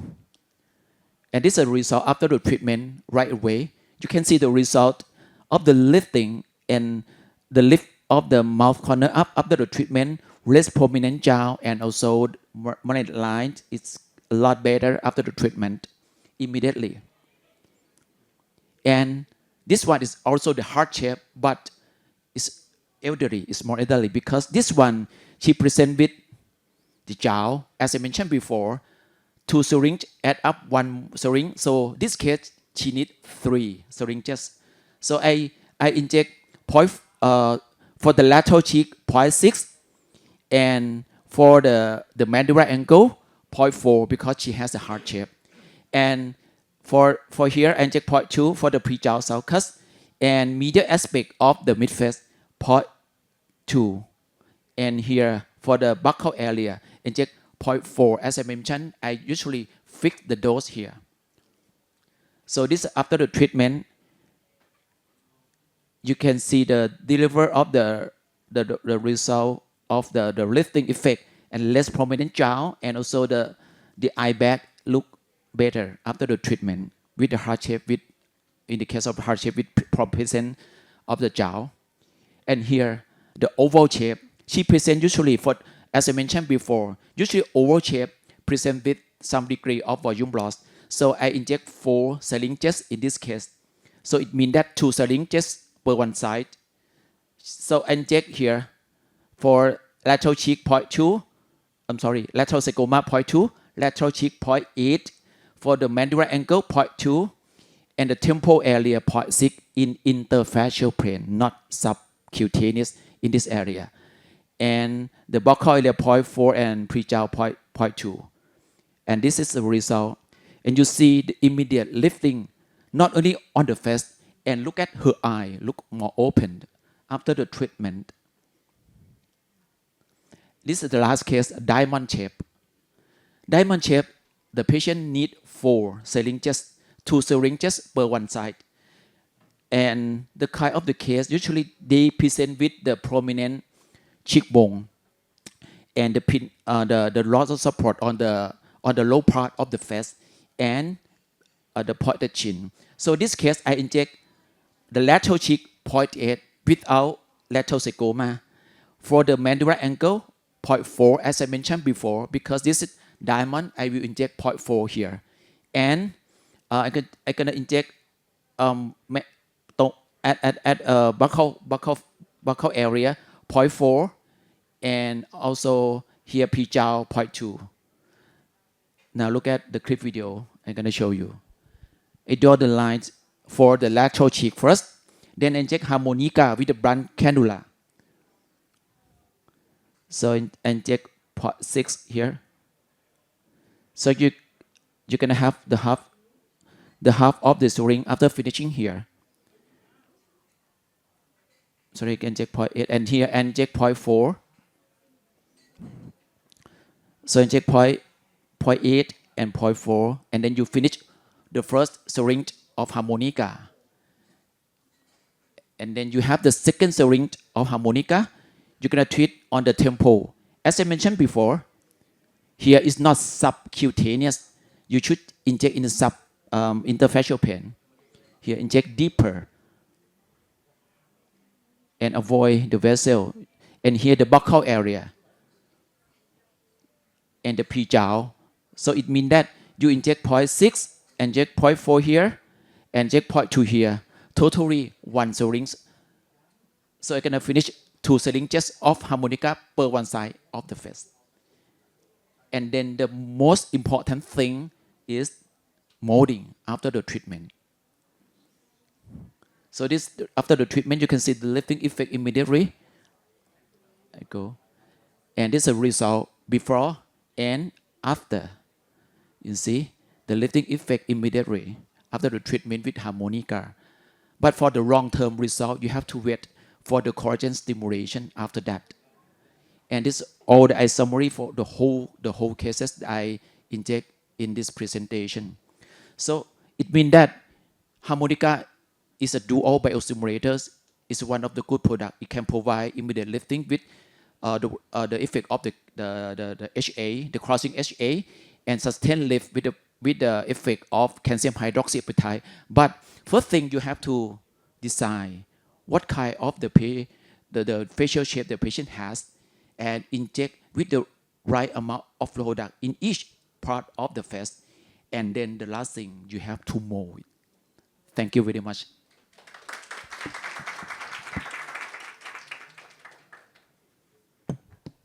Do you have any question? Please. Ask about the difference between harmonica and filler. When you inject into interfacial plane, is there any difference of using this? I think it's not different, but it different kind of the patient. Sometimes, normally, when you inject interfacial plane with the filler and harmonica, you do the same thing, exactly the same thing. But for the filler, in the case, if the patient need the volume, of course you go to the filler first. But the next time, the next session, if you assess and the patient still loss of the collagen, have the evidence of the loss of the collagen there, you can check harmonica in a 3 to 6 months separately. Or If the patient has the volume loss on the anterior part, you can inject the filler deep down on the bone, and you can inject harmonica interfacial pain in different layer in the same area. You can inject at the same session. Okay. Do you have any question? I think all of you here must have the Asian patient, right? So you can use this technique and the idea, the concept to inject for your Asian patients. Do you have any question? No? No. Thumbs up, right? Thumbs up. Okay. Thank you very much.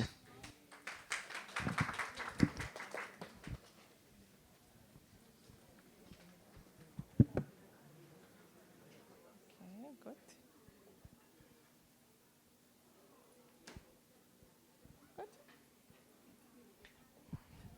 So, hello everyone. We just start our new session connected with energy-based devices and the technologies which we have new in the energy-based devices era. My name is Dr. Maria Kapitanyuk. I'm a aesthetical doctor, dermatologist, and of course the practical doctor who is working with the technology EndyMed and other radio frequency and laser technologies for a long time. And now we will speaking about the new generation and the interesting progress in the RF technologies. So, of course, we understand that the new era need the new goal working with our clients.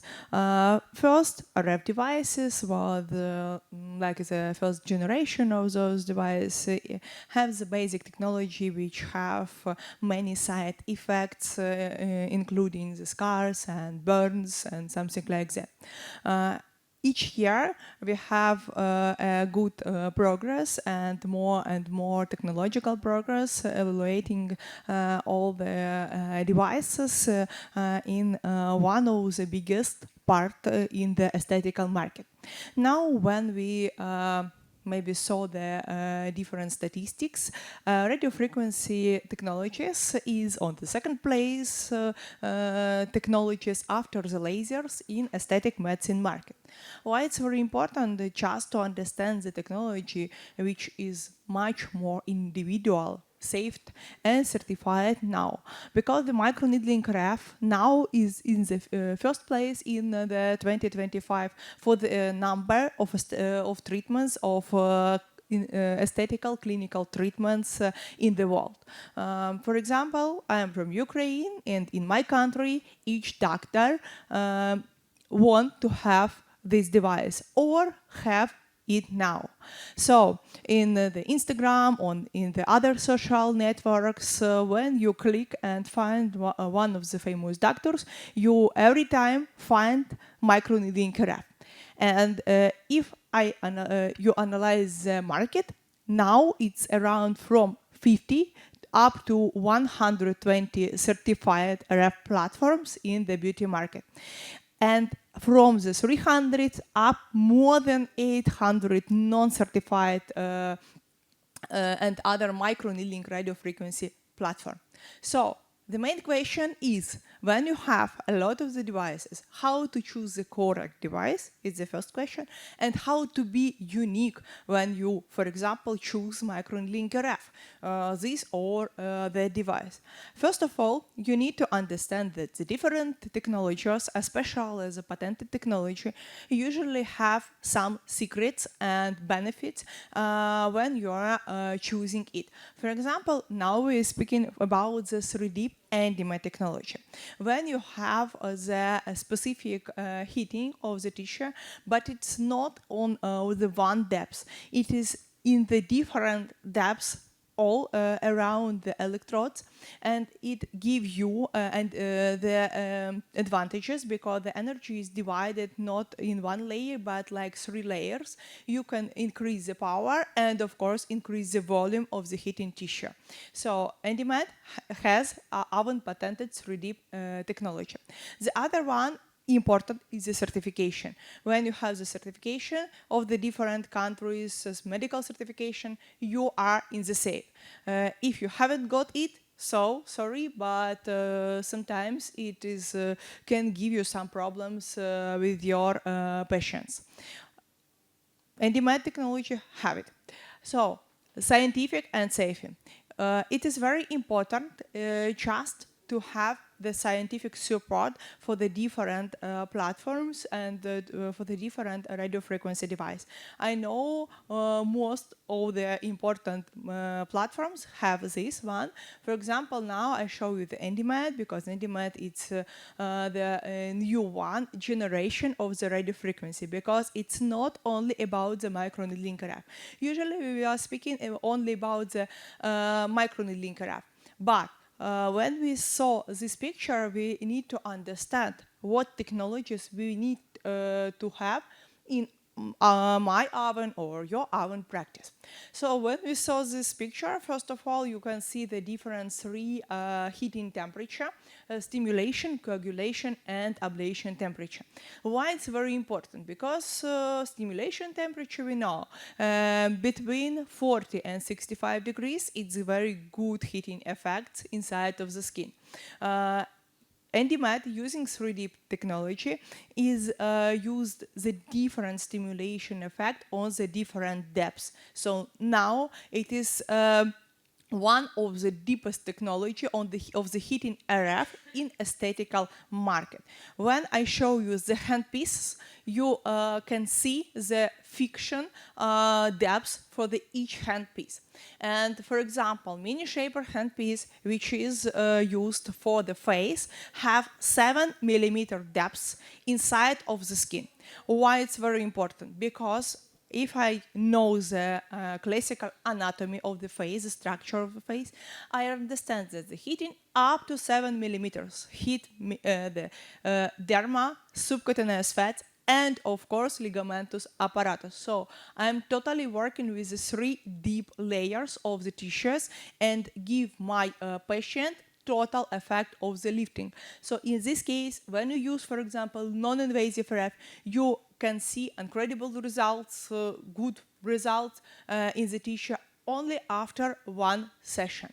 When we speak about, for example, contour, it's the handpiece for the body, you can receive up to 26 millimeters heating total inside, direct heating on the body. Why it's very important? Because such depths give you, first of all, non-direct lipolysis of the tissue and reducing, of course, the volume.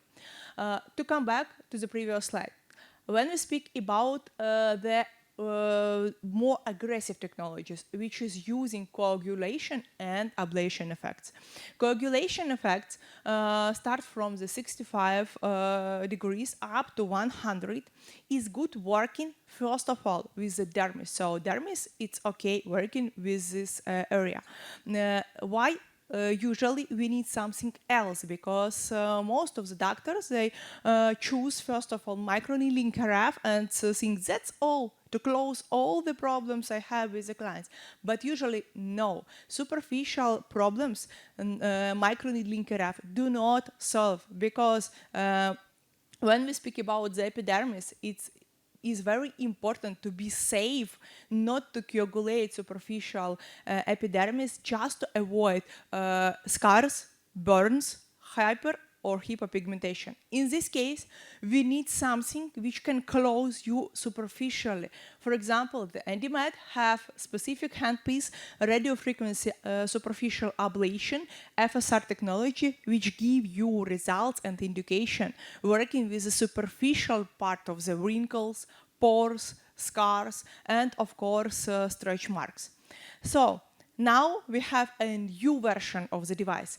First of all, it's a really great platform, but now we are no, in the next generation, because we have EndyMed, not Pro, but Pro Max version, which have more than 15 treatment protocol of indication. So we have more wider young skin indication now. First of all, we have the new one. It's a thermal camera, which is precise for the treatment. Why it's very important? Because when you have the temperature, which is not on the needness level, for example, not 40 and up from 40 up to 42, but much more lower, it's not working. Radio frequency, which haven't got exact needed temperature on the superficial of the skin, it is not working. It's like a heating massage. But total long-term effect we haven't got. We need more than 40 degrees in the very safe level, just to understand that now we have imitate thermal trauma, but without thermal trauma. What is in U1? Of course, the power. Now, one of the deepest platform have the much more power for the heating RF.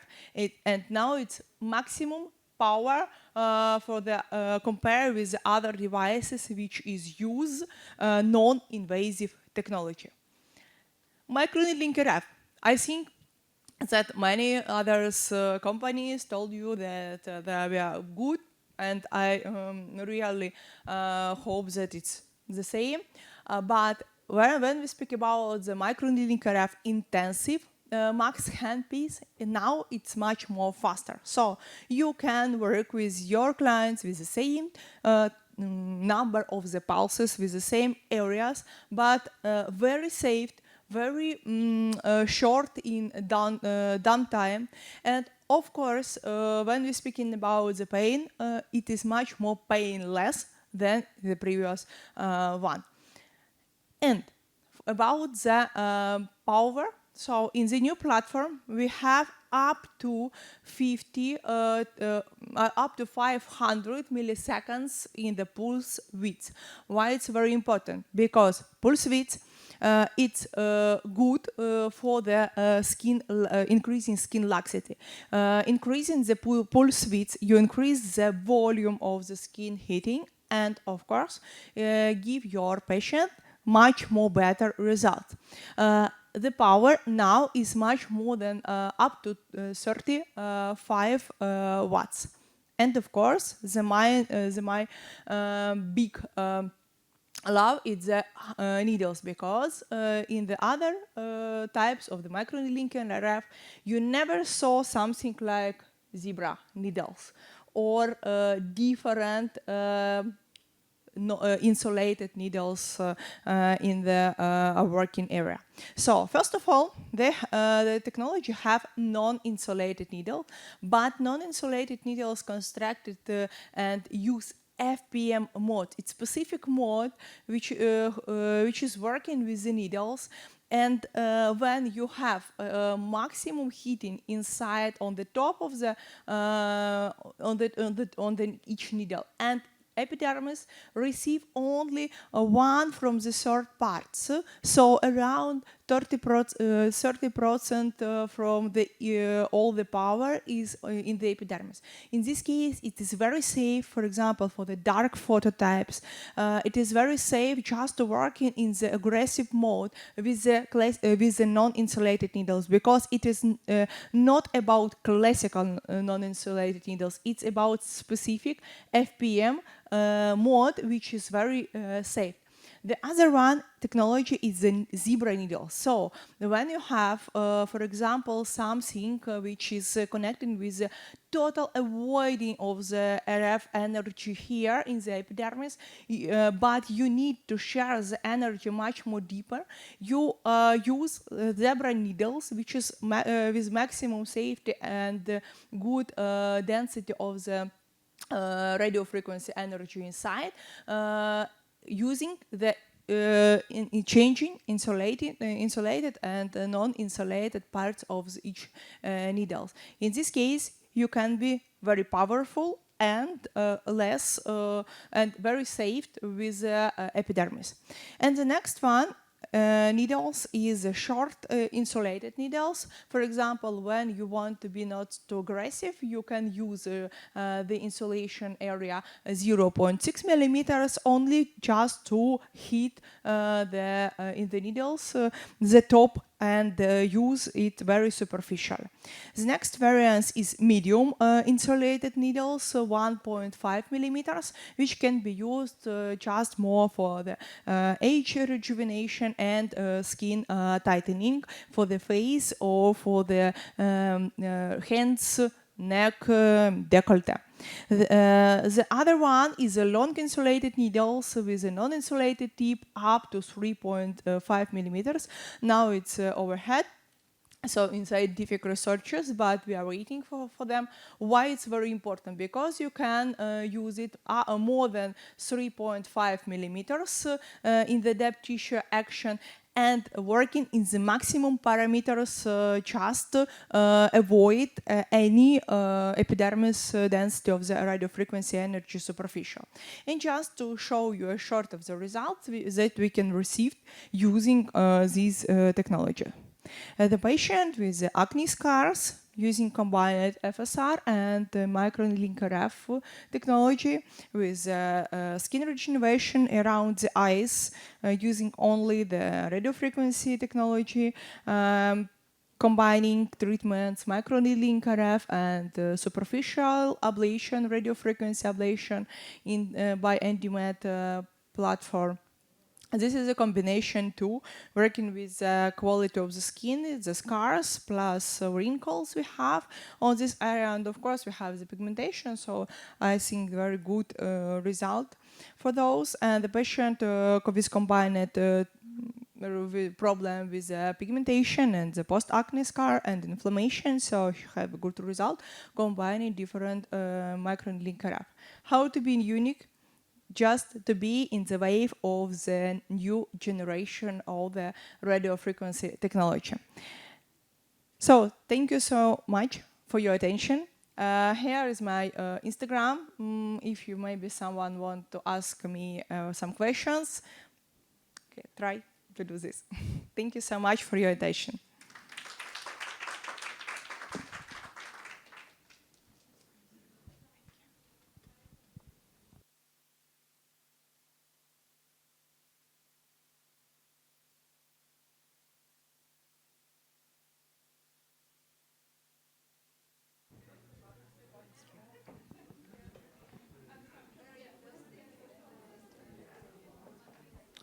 Hello, my name is Youngjin Park from South Korea. So today I'm going to talk about a product called Peptacell and about K-Glass skin.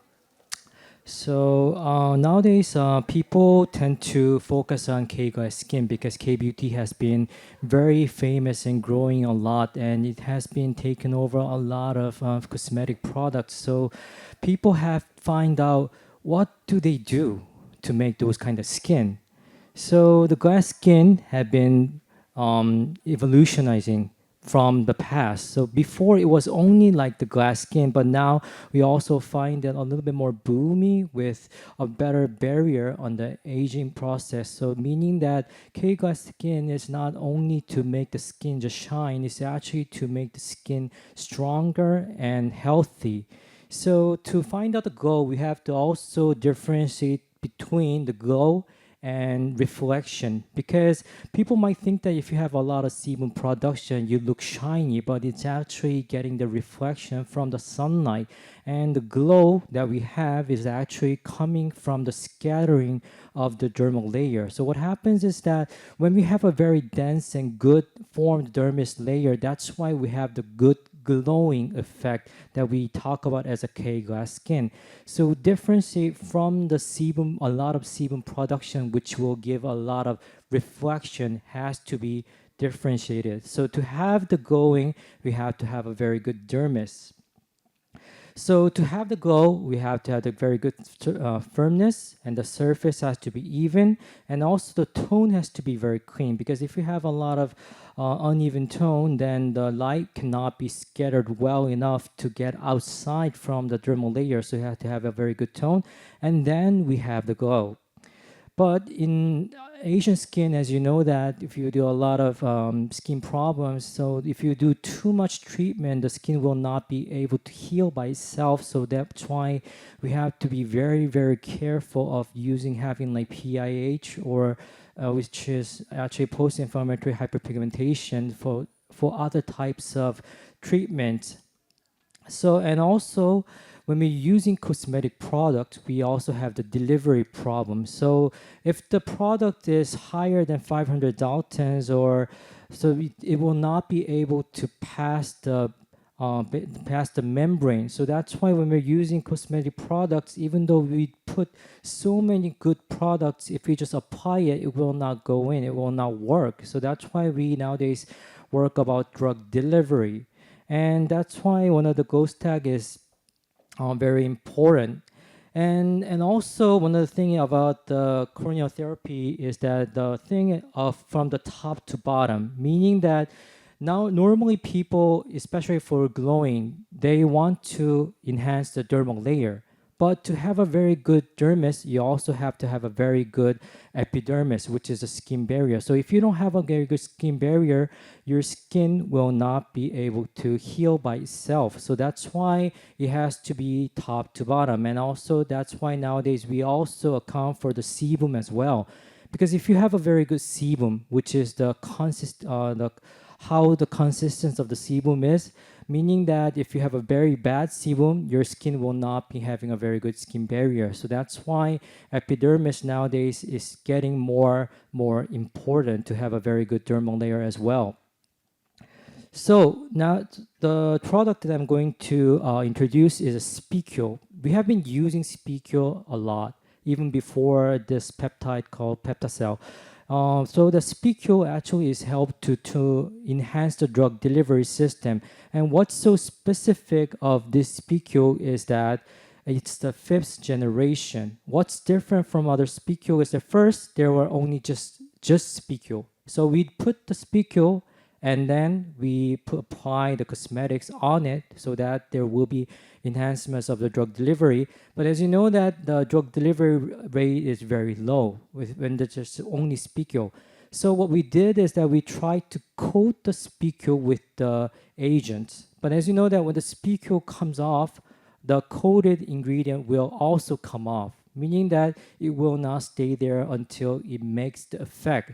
So nowadays what we do is that we do a covalent bonding with the Spicule together, and also what it does is that when the Spicule go inside, we use a certain technology so that when the Spicule meets the glutathione inside our body, it releases the active ingredient, so that even though the Spicule goes away, the active ingredient will be still staying inside while doing its work.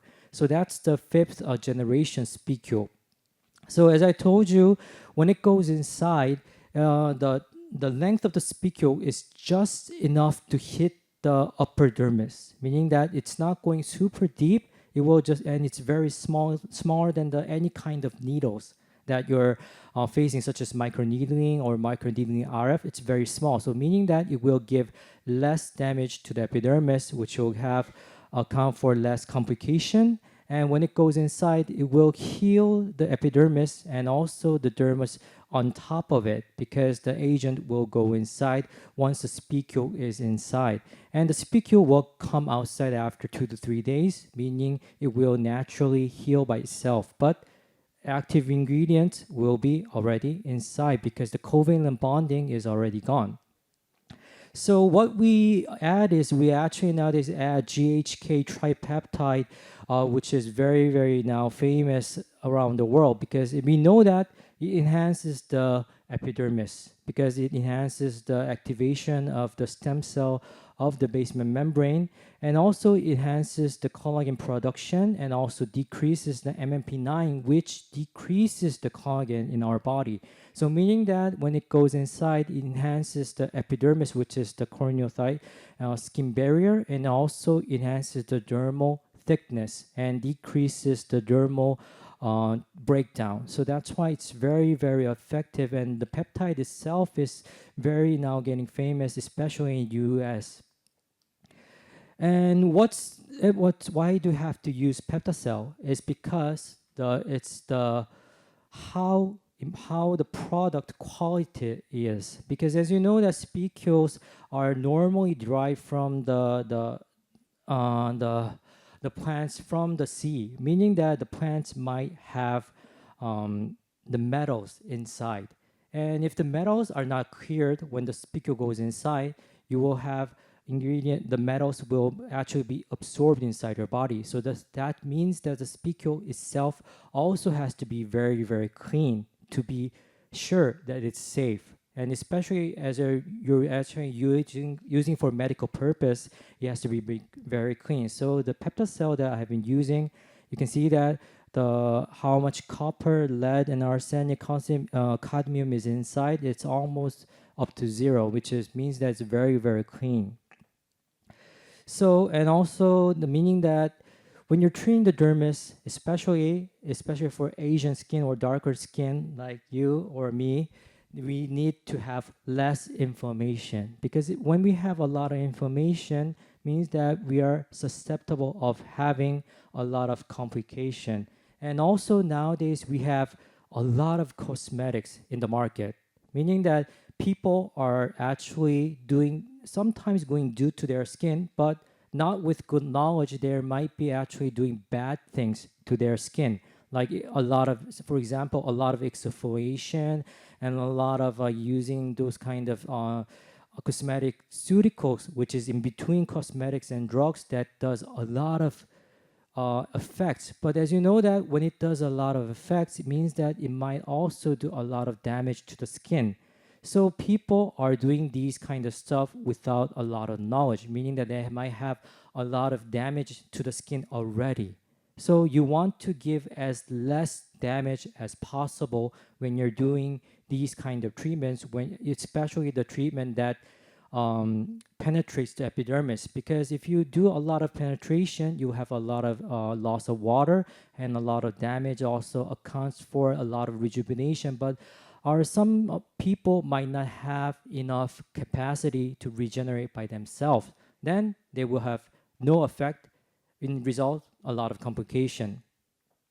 So there's we also this Peptacell did a lot of experiment by the company itself, so that meaning that it's very, very use safe. So they did an experiment on 30 women for periorbital rejuvenation, and you can see that there is a lot of effect. You can see it direct away. And the drug delivery, it's not only about the GHK tripeptide. It's actually a platform, meaning that this spicule can be connected with other ingredients. It's not only the tripeptide. So meaning that using this spicule, you can also connect with other ingredients to make it better and to give other kinds of effects that you want to have. So it's actually a platform that you can use together. So for cases, you can say that the patient is 42 years old and she has a little bit of dryness of the skin, but her skin itself is not so bad. But so I did Peptacell for 4 sessions, 3 weeks interval, and you can see that the after photo is 3 months after without any makeup. So I only take the photos after doing the cleansing and not putting anything else. So the going itself is by herself. And the second patient is 33 years old, and she already have a little bit of sebum production. So I did Peptacell, especially 3 sessions, 2 weeks intervals, and this time I combined with a microtoxin to decrease a little bit sebum production, because in front, as I explained to you, that the sebum production reflection and internal glow is a different thing. So I wanted to decrease the sebum production with the reflection and give the real glowness of the skin. And also normally one of the things I do is that the Peptacell is connected with GHK tripeptide. But nowadays, as you know, that NMN is one of the very good ingredient that we nowadays use for anti-aging process. So I also combine with NMN together with the spicule, and also I sometimes use exosomes for people who need a lot of rejuvenation, because as you know that exosomes also need to be used as a cosmetic, so we cannot actually inject it directly because it might be dangerous, or and because of the legal issues. So I just combined with the Speakio and enhanced the drug delivery system with the Speakio together to give more effect for the patient who has a lot of inflammation. Because if you want to decrease the inflammation, you have to also do something else to make it better, so to decrease the complications. So sometimes I also combine with those kind of, and sometimes if the patient needs more a better skin in the epidermal layer, I sometimes combine with low molecular HA together with the Peptacell together, Speakio, to enhance the turnover of the skin. So glass skin, you have to one thing you have to remember is not reflection. It's the internal glow of the dermal layer, which is very strong glow. And to have those kind of glow, you also have to have a very strong skin barrier. And especially for Asian skin, and nowadays so much cosmetics in the market, you have to decrease any kind of damage you can give to the patient, to decrease any kind of inflammation that might happen.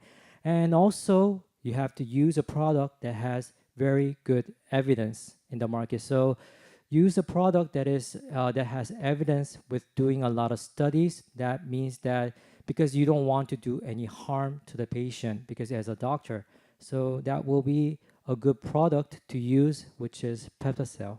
Thank you very much.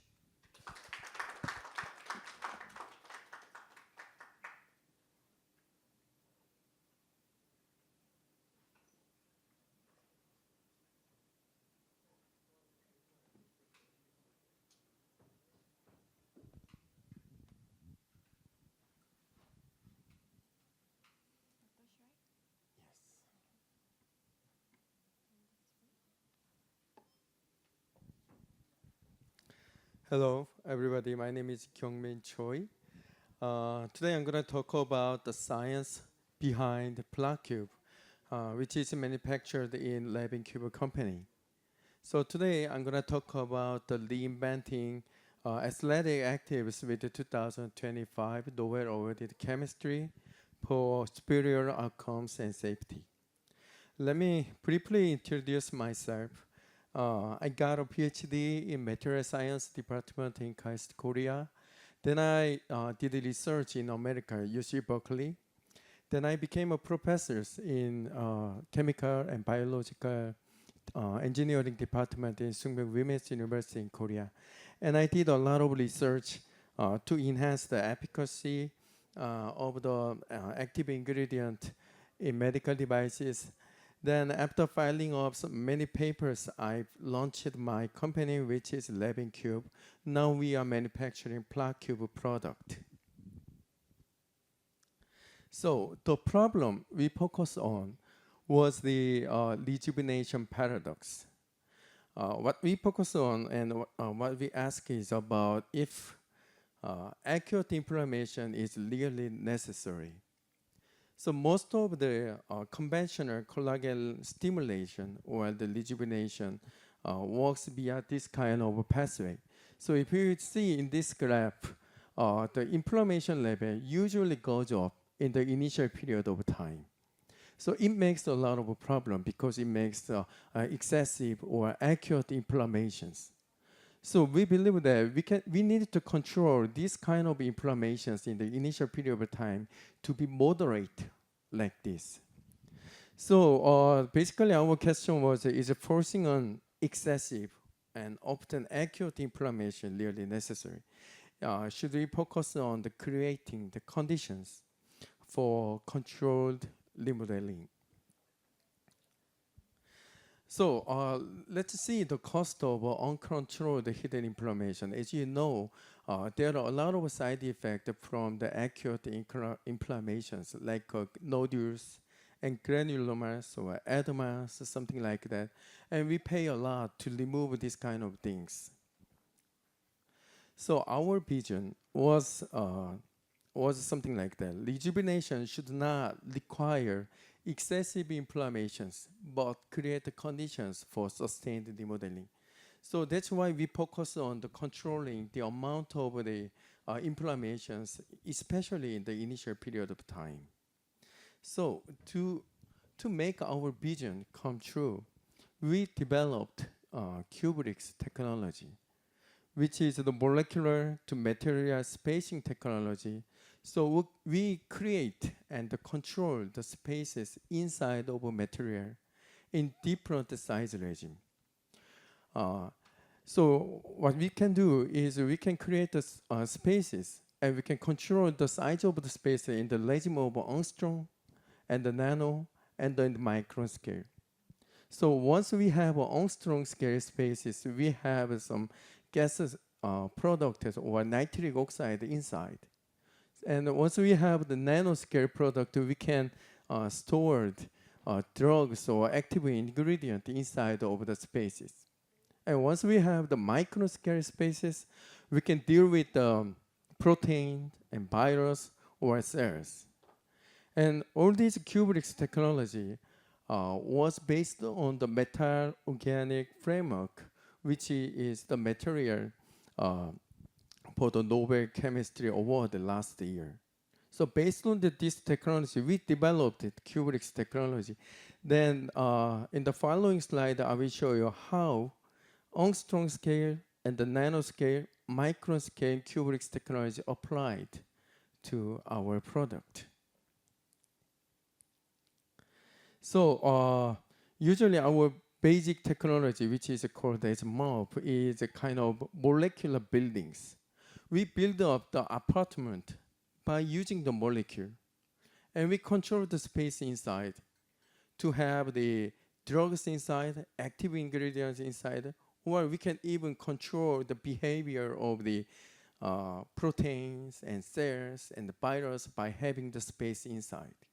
This was our basic technology. And from this MOP basic technology, we developed the angstrom scale Kubrick's, which is the molecular spacing technology, so that we can store, or we can put some molecules inside of the space to protect them by the encapsulations.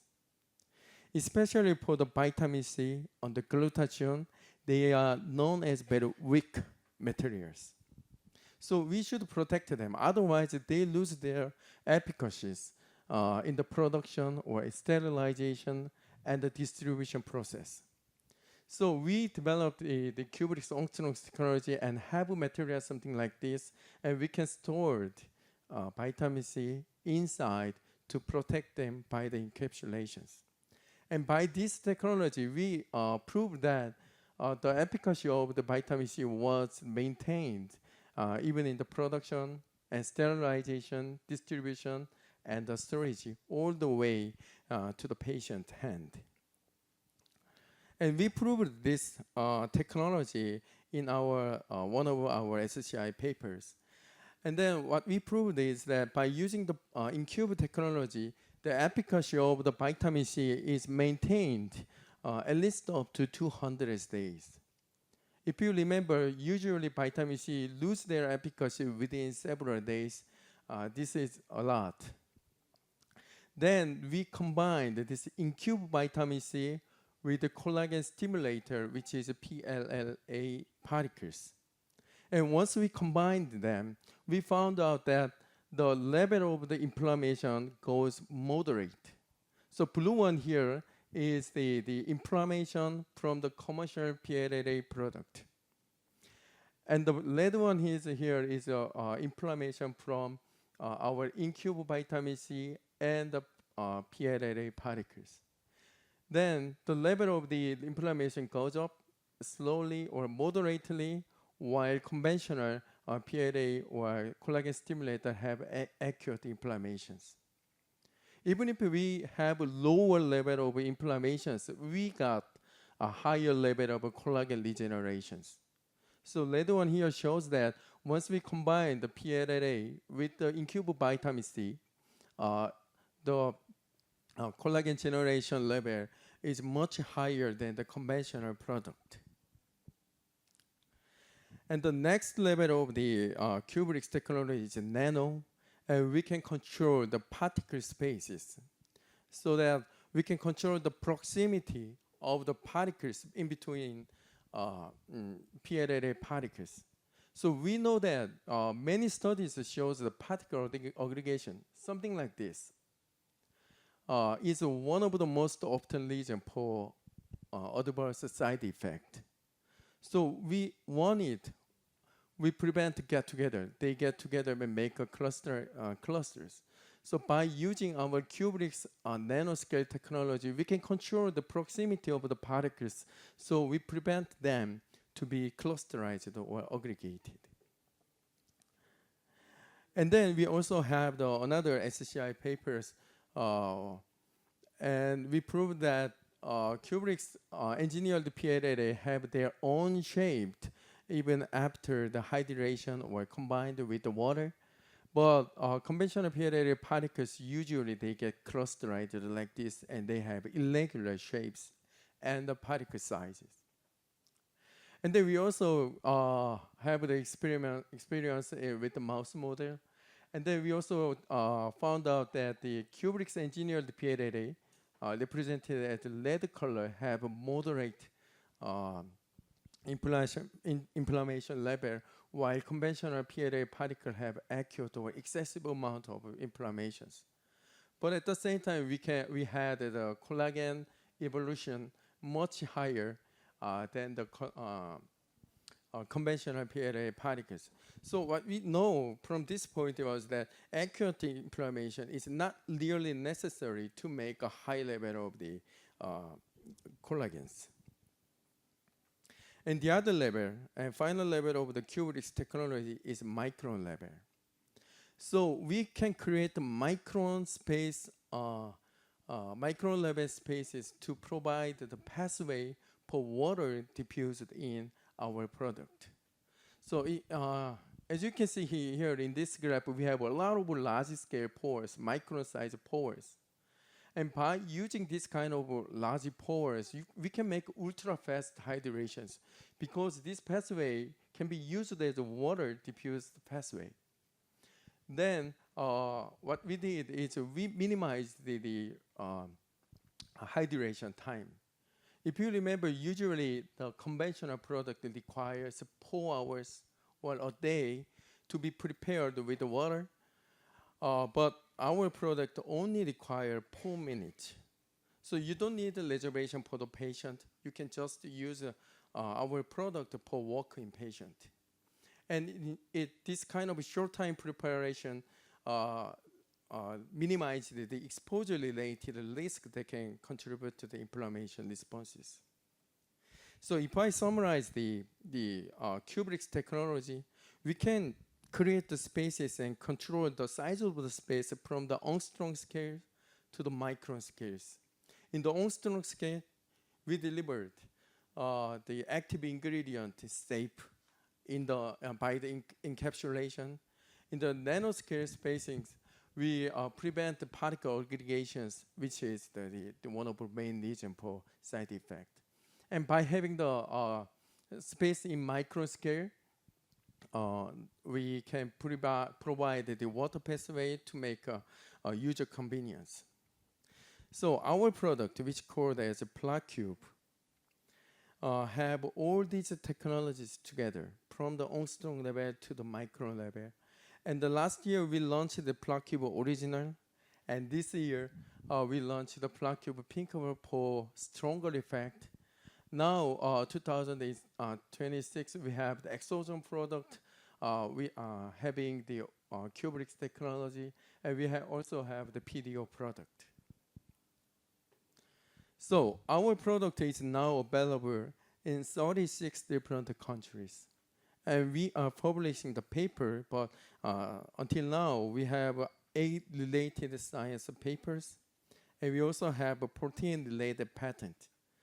So I want to emphasize that our product is totally based on the scientific background. And we want to overcome the problems that people or doctors have. And we also want to make a safe product for the patient.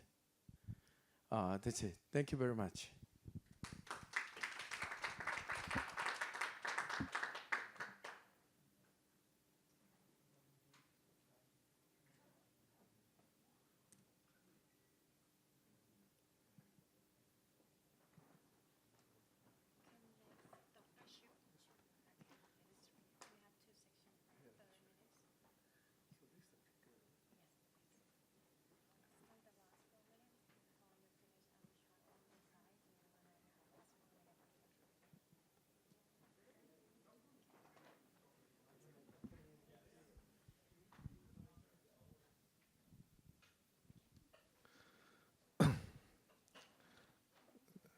So thank you for staying back. It's a long day, so I'll try to make this as interesting as possible for all of you.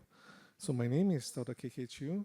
I'm an aesthetic physician based in Singapore, and basically I've been using the Wonder Face for close to 2 years right now. So I'm going to share with you my experience and my approach to facial aging with facial muscle toning using the Wonder Face. So these are some of my disclosures. So for today's talk, I basically divided the agenda into 6 segments. The first segment, we're going to touch briefly on the physiology of how facial muscles age. And then we're going to touch on why it's important to reverse the facial muscle aging. And then, of course, we're going to focus on Wonder Face and its technology. And then we're going to talk about how to incorporate Wonder Face into your aesthetic practice. And we're going to share as well as the combination treatments that are available with the Wonder Face. And lastly, some of my personal case studies. So how do facial muscles age? So I think all of you who are practicing physicians or aesthetic physicians will be familiar with this diagram which shows the 5 layers of the face.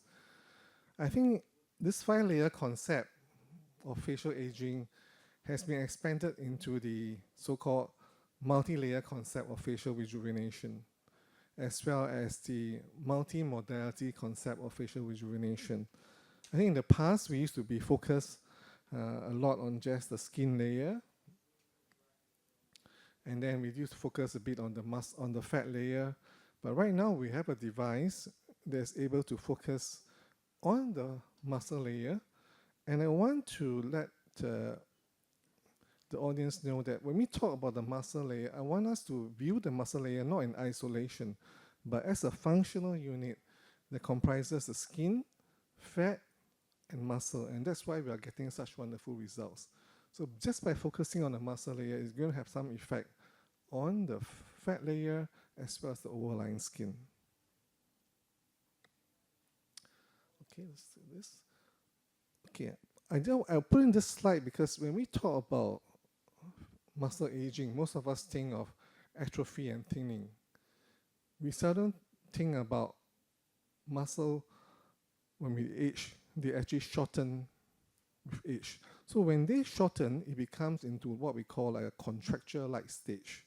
And when that happens, the resting tone of the muscle is increased and the amplitude of the movement is actually decreased. Imagine you have seen some photos in the past of people who are very aged and they have very distinct horizontal forehead lines etched into the forehead. They have very distinct crow's feet, which are no longer dynamic but static, and they get a lot of periorbital deep wrinkles. Why is that so? Because the aging effect, not only on the skin, on the fat layer, but on the muscle has resulted in such a stage because the muscles can't move. So they get a very rigid appearance. So you look at someone very elderly on the street and say, this person is not smiling. It's not that he doesn't want to smile, because he cannot smile. All right? So we want to prevent that, and we want to prevent that early, all right? So besides the contracture, which I mentioned earlier, we of course have the atrophy and thinning aspect. We have the reduced elasticity and support aspect, and of course we want to minimize the conversion of the dynamic to the static lines, and in some cases we want to reverse some of the muscle imbalance that occurs. So when muscles age, they become atrophied and thin. So what happens? The muscle loses its mass and volume. So what does that mean? It's the same principle that applies to the fat layer, same principle that applies to the bone layer. When the bone becomes thinner, when the fat becomes thinner, the whole skin starts to sag because the underlying structural or scaffolding support is lost, right? Shortening and contracture, I already mentioned the earlier slide. Dynamic with static wrinkles, I think everybody understands what that is, so I don't need to elaborate. Now, when we talk about reduced elasticity and support, one concept that I want to highlight here is that the facial muscles are attached directly to the skin. They do not attach to the bone. So they are formed integral part of the overall what we call the functional unit, skin, fat, and muscle. So anything that affects the muscle layer will have a direct effect on the skin. When the muscle loses its tone, it loses its mass, it loses volume, the skin stretches downwards. So just by targeting the skin is not enough, and just by targeting the fat is not enough. You need to target all three because all three are a functional unit. All right. So if you don't remember anything from this lecture, please remember all three is a functional unit. So you remember that you need to treat the muscle layer. All right. Muscle imbalance. So in cases whereby there are muscle imbalance, whereby one side becomes or one muscle becomes more hypertonic, you can use a device to treat the other side that is not so strong so that it results in more of a balance. For example, in post-stroke patients, Bell's palsy and so on, it can be used for that as well. Of course, I don't do it because my practice is basically aesthetics, but it's something that can be used, all right? So why is it important to reverse facial muscle aging after you have talked about all the aspects of facial muscle aging? Why? Because when we do that, we have to restore facial mass and volume. So why is that important? Because it basically supports the face, which I mentioned earlier, all right? Secondly, it helps to reduce the sagging and lifts the face. Because when we look at the face and the areas which the device treats, we are basically targeting all the elevators of the face. The frontalis muscle, which raises the eyebrow, the zygomaticus area, which raises the mid-face and the cheeks, and the suprahyoid area, which basically defines the jawline and the under chin area. So when all these areas are targeted and they are more toned and they have muscle increase in mass and volume, you get an overall lifting effect, right? Studies have shown that facial muscle toning, or what some people like to call it facial yoga, all right, or face yoga, helps to improve the mechanical properties of the skin. So when you do exercise to the face, you're also helping to improve the mechanical properties of the skin, and that leads to an improvement in overall skin quality as well, all right? And the fourth, when we talk about natural appearance, I think nowadays a lot of our patients want to have a natural rejuvenated look. They do not want to have a done look, all right? So this is one thing that can be done in your practice because it would lead to less dependence on the neurotoxins. It doesn't mean that you're going to discard the neurotoxins. You can still use neurotoxins, but gradually the patients may have less dependence on that. And they will thank you for it because the appearance is much more natural rather than just paralyzing the muscles. I hope there's no neurotoxin people here, right? So when we talk about rebalancing muscle dynamics, there are basically two aspects. One aspect, which I covered earlier on, is basically this device basically targets all the facial elevators, all right? So you get a net positive anti-gravity pull, all right? The other aspect, which I have not mentioned, is that of muscle reconditioning, because the device is capable of stimulating as much as 1,005 contractions of the muscles in a single session. So imagine that you're going to a gym for a workout, all right? So you actually work very hard, all right? So after working out, the muscles feels better. The other way of looking at it is that if the muscles are aged and they are shortened and contracted, or if someone is going to physio because the muscles have a contracture and they keep on doing the same movement, trying to relax the muscles become much more relaxed and they return into their normal state. All right? So that makes sense, right? So that is what the device is trying to achieve. That's why the results are always natural and gradual. All right?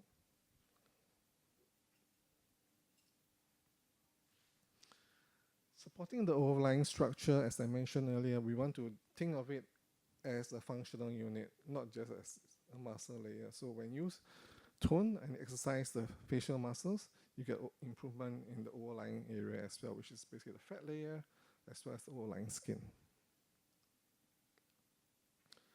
So what exactly is Wonder Face? For those who have not heard about Wonder Face before, so Wonder Face is a medical grade aesthetic device that basically perform facial muscle toning, or some people like to call it face yoga.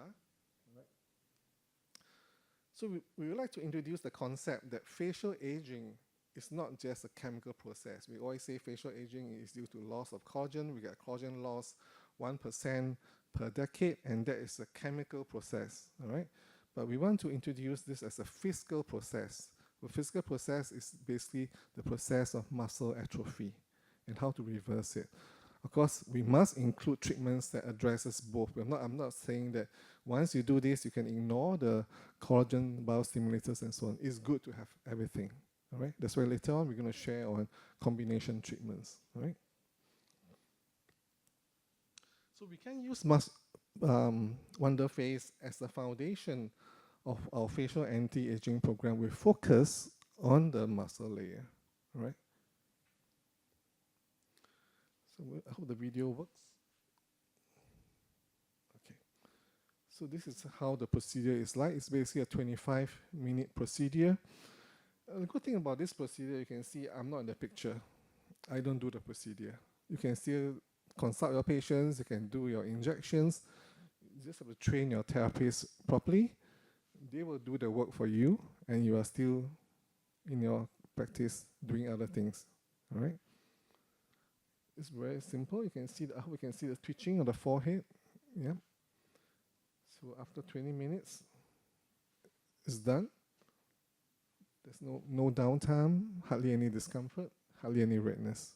You may get some redness sometimes because of the RF heat, and sometimes because of the adhesive of the stickers, causing a bit of sensitive reaction. Apart from that, basically hardly any downtime. This is the new protocol that is going to be available on those who are going to purchase the machine. So there are 10 customizable protocols. The one that I'm currently using only has 7 customizable protocols. And I think with the new 10 customizable protocols, I think the device is going to give you much better results, because if you look at the first new protocol that is available, it's a periorbital protocol. In the past, there was no specific periorbital protocol, so now they have refined it, they have fine-tuned it, so they know what settings are best for the periorbital area. So you have periorbital protocol, and then there is a submental protocol, and this is going to improve the results for the double chin and submental area as well as the jawline. Later, I'll show you some of my results, which are really quite good, but that's based on the old protocol. So I'm dying to try a new protocol, and hopefully I can share with you photos of the new protocol sometime in the future. And the last thing that is on the new protocol is the treatment of skin laxity. So this is very good for treating the superficial fine lines, which was not available on the old protocol. So basically what the new protocol is able to do for skin laxity is that they're forcing the energy in the muscles upwards. Like I say, the muscles are directly connected to the skin. So when that happens, it stretches the skin. All right. So when that stretches the skin, you get a nicer superficial rejuvenation, whereas the previous protocol did not have this specific customization. Right? Of course, you have the lifting protocol, which is the most commonly used protocols, because that's the protocol that basically targets all the elevators of the face. Right? You also have the protocol customization that can allow you to vary the settings from left and right. Some people are more sensitive on the left, less sensitive on the right, so you can adjust the settings accordingly. So left and right need not be on the same intensity or same level. Some people may feel more here, so we say, okay, I can tone it down. This side I can have a higher energy. All right. This is so useful in treating conditions like Bell's palsy and whatever, whereby you want to stimulate one side more than the other. All right. So what is the basic technology behind the WonderFace device? So there are basically 2 technologies behind the WonderFace device we need to talk about. One is the NMS technology, which is neuromuscular stimulation. So neuromuscular stimulation is basically different from EMS, which you may see a lot on the market right now. EMS are basically being promoted for the body to do the tightening and all that. But EMS basically stimulates only the peripheral nerve endings on the skin. NMS is different. MMS basically stimulates the electrical impulses to basically stimulate the motor neurons in the muscle itself. So it's a deeper stimulation. It's a more, how do I put it, focused kind of stimulation that allow you to contract much more strongly, and also for the penetration to be deeper, all right?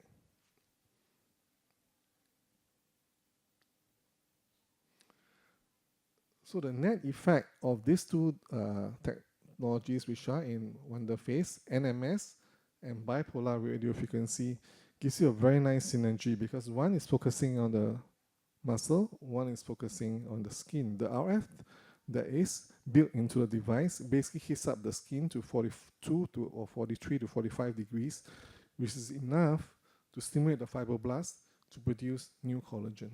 Right? So you get a collagen stimulating effect as well. All right. So this is the new concept which we want to talk about, which is myofascial rejuvenation as opposed to skin rejuvenation. So when we talk about myofascial rejuvenation, it's basically rejuvenation of the face, focusing on the muscles using neuromuscular stimulation, all right? And the net effect, if you focus on all the elevators, is that you get a lifted face, which we'll later share in some of my case studies.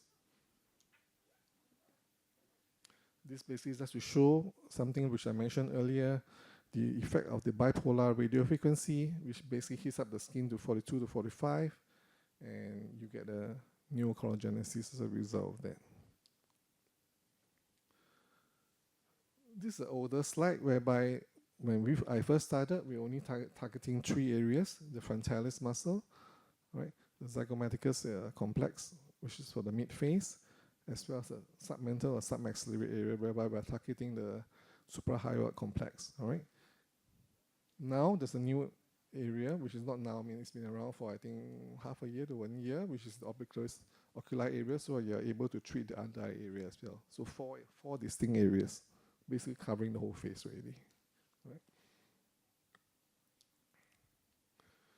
So when you talk about the frontalis muscle, we all know that frontalis muscle is basically an elevator muscle, all right?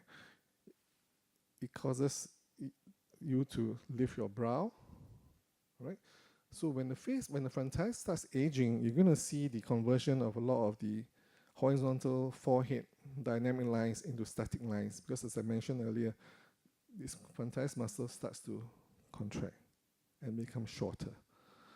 Later on in one of my case studies, I have a nice before and after, which shows actually a lengthening of the forehead height. Okay, and this is actually measured because I have a device that's able to measure it, and you can see a very nice lengthening, which is basically the effect of the muscle toning. All right.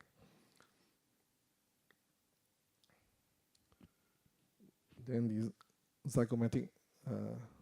zygomaticus muscle area, which is all of us know, is important for the mid-face lift, as well as for improving the OG curve, and also improving the overall contour of the mid-face, so that you do not have a flattened mid-face.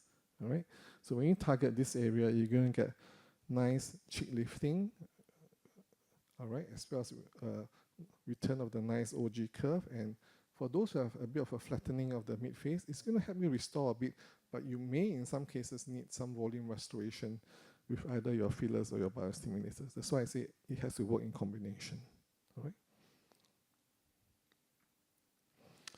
And this is now the muscles which they're going to target in the under chin area, which is the suprahyoid complex, comprising of the mylohyoid and the digastric muscles. And these are the essential neck elevators. So when you target these muscles, you basically lift up the entire neck, and the jawline is improved as well.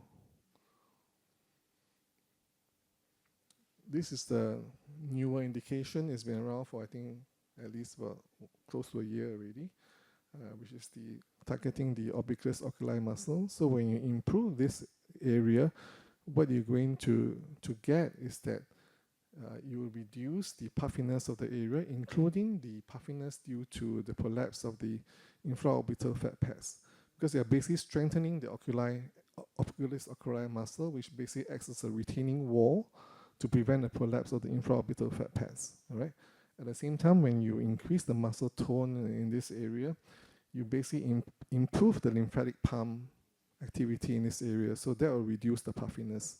When everything is improved, you also improve the overall skin quality, and you also reduce the venous pooling, which is one of the contributors for dark eye circles. So basically, you can use it to treat the entire under eye area. So how do we incorporate Wonder Face as part of a comprehensive anti-aging program in our practice? I think it's important that we need to educate our patients and our staff when we have this device, because not everybody knows that there's something that's able to treat facial muscle aging. People know we talk all about the skin, we talk about fat loss, partly people talk about muscle. So muscle is something that's new, but they're not entirely new. It's been around. Rejuvenation or regeneration of the muscle layer has been around for at least 3 to 4 years, as far as I can remember. So it's not entirely new, but we need to educate ourselves, we need to educate our patients, and we need to educate our staff, so that when patients come in and say, okay, we're doing the skin, but do you want to treat your muscle as well? Because the muscles also age. So during the consultation, if the patient is willing to let me talk something about it, then we'll discuss it, and then that's how we introduce the program to them. And the program is actually something that's quite easy for patients to accept, because they just need to do about 4 to 6 sessions. It's once a week, no downtime, no pain. And after that, for my protocol, I ask them to come back every month, or they can't come back every month, they can come back every 4 to 6 weeks, or even 6 to 8 weeks. It's not something that's cast in stone. It's a flexible program. It's just like going to the gym. You work out a lot initially because you want to build your nice biceps, pectoral muscles. But what happens when you do not exercise? Your muscles become flaccid and loose again. So you need to know, they need to know that they need to continue. And it's something to easily understood, because it's similar to like going to the gym for your body, right? So what are the combination treatments that are synergistic with this device? Basically everything. Because when we treat the muscle, we also treat the fat, the skin, but fat layer and the skin layer sometimes need more help. So the fat layer has great loss in volume. We can use our fillers to plump up the subcutaneous fat. We can use our collagen biostimulators, our lasers, to help us to tighten the skin. We can use our energy-based devices to improve our skin tightness and firmness, as well as lasers to give you an overall rejuvenation effect by giving you a brightening skin, closing the pores, and so on and so forth. So basically, it can work with everything, right? You just need to work out the sequence, and the sequence is dependent on what the patients basically prefer, because there's not much contraindication with working all these devices. Of course, if there's a device that, or there's a treatment that says, oh, you're not supposed to combine with like massage or thing, then don't do that one first. Just finish this and then do that treatment, because you do not want the muscle toning to interfere with the other treatment. So some of the contouring indications, some of them are self-explanatory. Of course, pregnancy, we don't do it because there are no studies to show that it's safe in pregnancy. Although I basically can't see any reason why a pregnant lady cannot do it. But in my practice, I'm very particular about pregnant ladies. I don't do anything for them except facials, because if something happens to a baby and say, oh, did I see Dr. Chew for this Wonder Face? Is that Wonder Face causing my baby to have problems? So basically, I don't do anything when they're in the pregnancy state, all right? So we go into case studies, right? So the first case we're going to show belongs to a 51-year-old female, and she completed 5 sessions of Wonder Face, all right? And this was done 1 week apart. This is her immediately after the 5th session. You can see generally the face is more toned, it's more lifted, and it's a bit smaller, right? It's smaller because it has been lifted, not because there's fat loss or anything of that sort, all right? If you look at the side view, you can see the jawline is much better. There's a reduction in the slight double chin, all right? So I'm expecting this result to be going to be much better with a new protocol that is specifically focused for the under chin area. Same patient on a different side. You can see I'm not sure whether you can see the improvement in the neck lines, but close up I can see the improvement in the neck lines because the whole neck has been elevated, all right?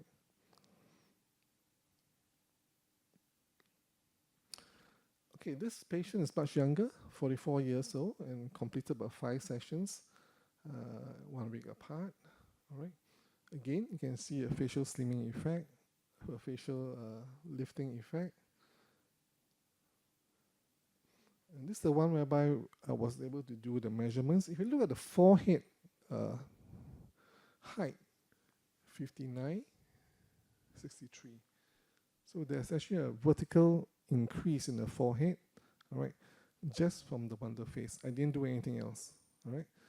So this is testimony to the effect of wonder face in reversing the contracture that occurs with aging, because the whole forehead is not only lifted, the muscle has been restored to its younger state.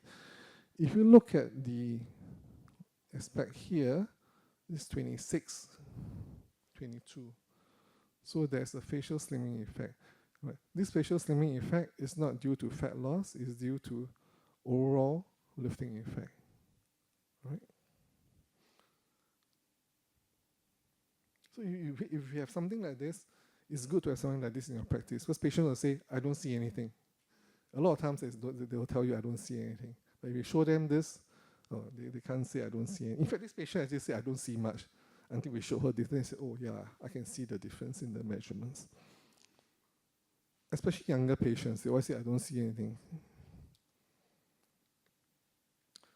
This is a much older patient, 64 years old. So basically she will need combination treatment, but we managed to get her to do this treatment and do the comparison.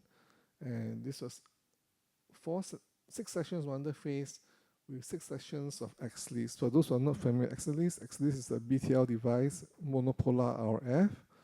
So what my therapist did was, the XLEAS is performed by my therapist, not me.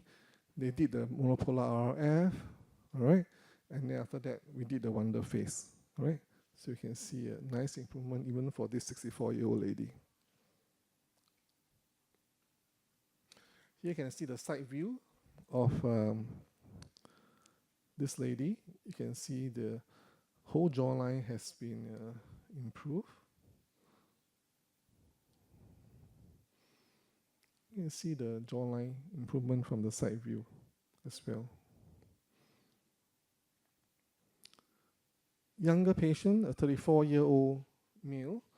So sometimes a male patient coming to you and they say they don't want to do anything invasive, they don't want any injectables, but I want to improve my jawline, I want to make it look a bit more defined. What can you do? So we did wonder face for him, and you can see actually there's a facial slimming effect. All right. Side view, probably a bit more pronounced. You can see sharper facial effect.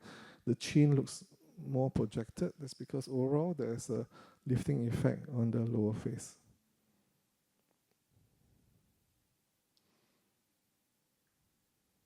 Yeah.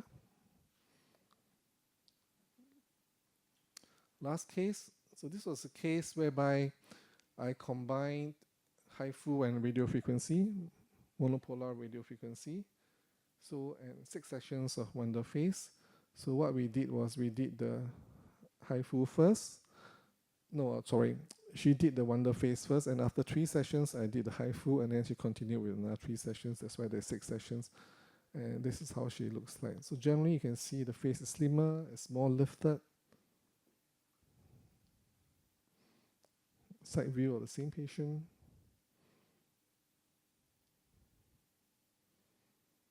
I'm not sure whether you can appreciate that the mid face looks a bit better projected. All right, yeah, that's how she looks like on the other view. So with that, I thank you for your attention.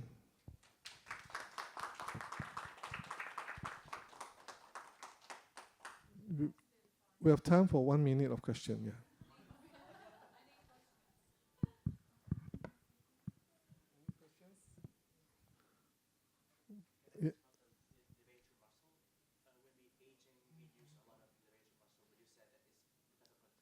You're talking about frontalis or the zygomaticus? Frontalis, yeah.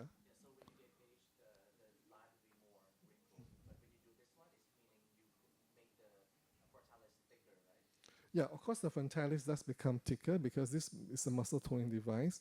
But I mentioned earlier, we talked about atrophy and thinning, so that addresses the atrophy and thinning aspect.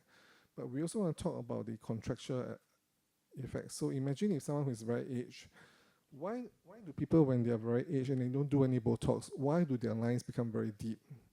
It's not just a function of just the movement. Of course, the movement causes it, but because the muscles, when they contract, they lift, the lines become static because they are not able to move. So when you do this, you will help to prevent them getting to that stage. But of course, you can still do a Botox to help you to relax. This is not a standalone treatment. I don't want you to go home with the message that it's a standalone treatment. Of course, it can combine with anything that you have in your practice. And it's good to combine because you get much better results.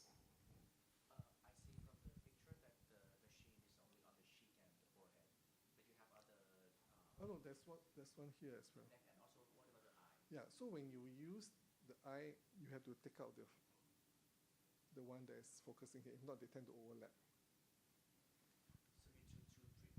Yeah, so if you want to focus on that, they can alternate. Because you can't be overlapping. Then I don't know what has to happen. Are we good on time? Thank you. Thank you very much.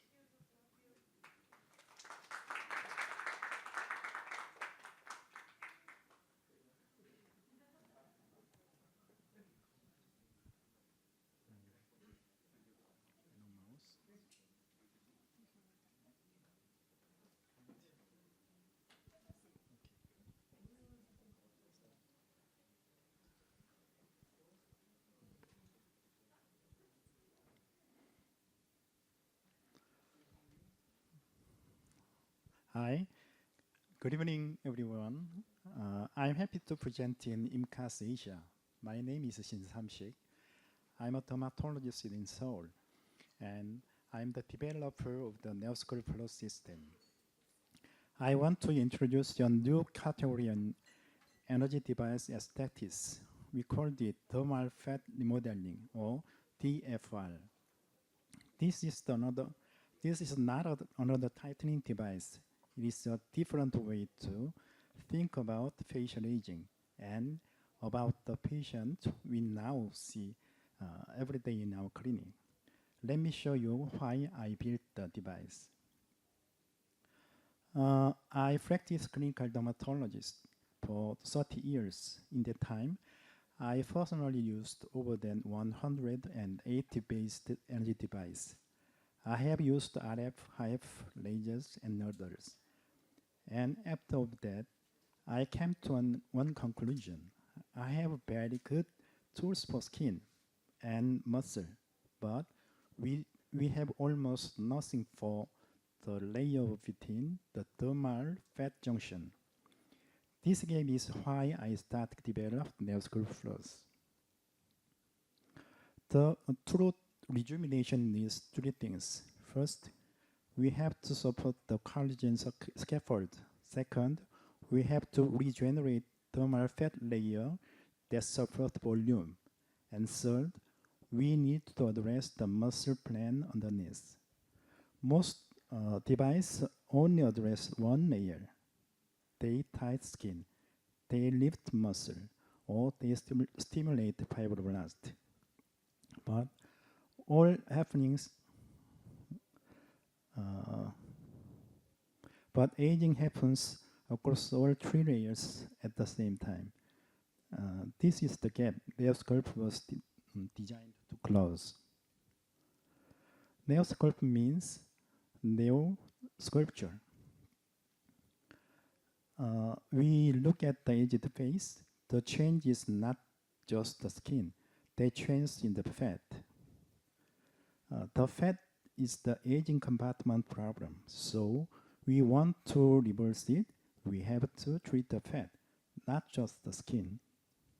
Today, when a patient comes in the aging facial aging, What we do? We use only device for the skin, or another device for the muscle, or another device for dermis. 3 device with 3 section, 3 different price points, and the patient still live in inconstant outcome. The ideal treatment is not 3 device.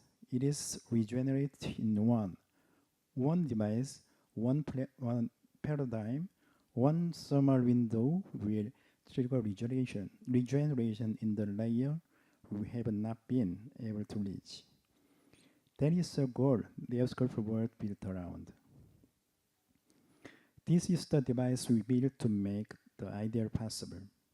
NeoSculpt Plus used 1 to 2 megahertz monopole RF. It holds the tissue at 33 to 35 degrees Celsius, sustained, not pulsed. Most of systems pulse laser system, and it reaches the depth of 30 millimeters, which is where we dermal fat junction live. It is KFDA approved, and it is US FDA cleared too.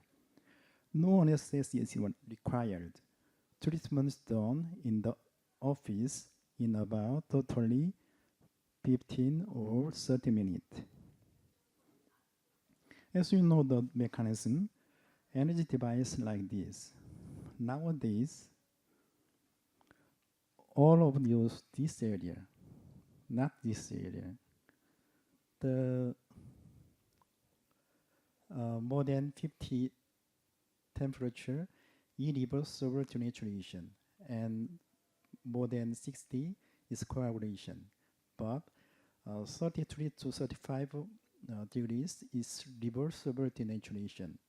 NeoSculpt is only this area, so it's very safe. If you treat the high temperature, sometimes you may start like this side effect. She is the member of the famous Korean girl group. Aged adipose tissue reprogrammed to young. How? Step 1.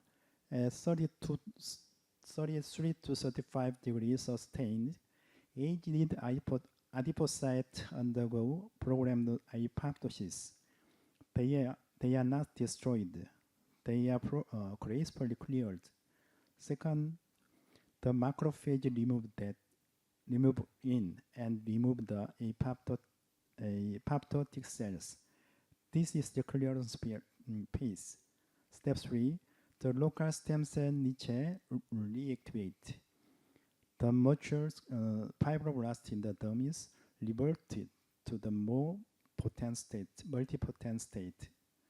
And step 4, the new adipocytes formed from the reactivate stem cells. New collagen is laid down, the dermal fat layer regenerates. This is not tightening. This is biological replacement. Aged tissue reprogrammed to young.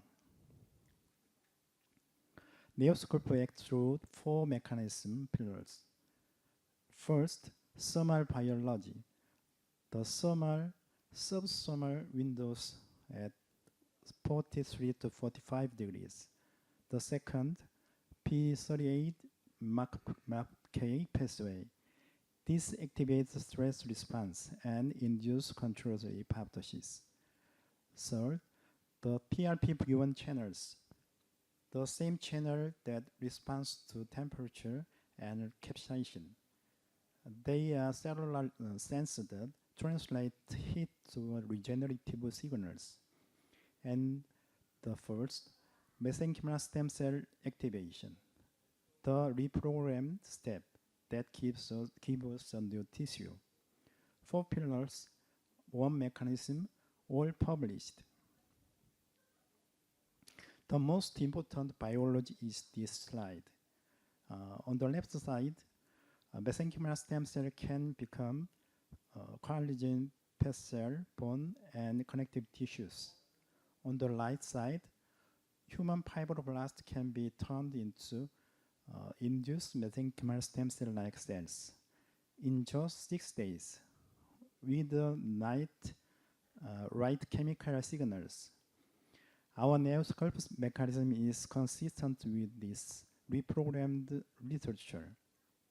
We are not claiming to the exactly what they did, but the sustained subsomal RF environments support the same kinds of cellular shift.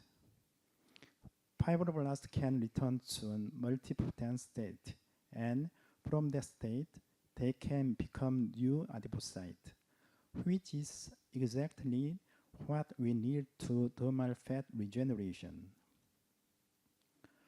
There is a layer in our face called the dermal white adipocyte, or DWAD. It sits between the dermis and the subcutaneous fat. This is not storage fat. When DWAD atrophy, which happens with age, with weight loss, or GLP-1 medication, the face loss is foundation. The skin sac and the contour flatten. Neosculpt directly target this layer. The 30 millimeter depth, the sustained 43 to 45 degrees, both are calibrated for DWAD regeneration. This molecular pathway is the heart of how Neosculpt works. The aged fibroblast on the left is the starting point. It has lost most productive function. Then comes the sustained subsomal RF signal. The fibroblast revert to an induced mesenchymal stem cell-like state. From there, it differentiates into a new adipocyte, and the adipocytes secrete new collagen and support the dermis from below. Each step in this pathway is published. Each step has been characterized in pre-reviewed papers.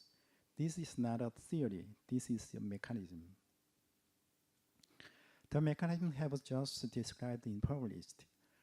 I am honored to be a co-author in this paper. The paper was won my collaborator at Jeonnam National University. As you see, the hyphosomal surface, all of the dermis layer, and its deep layer, fat dermis mass, and the action, fat only the Neosculpt can pass for. High temperature, the subsomal temperature, and we can do only 1 year usually, but it's treated every month. The closest competitor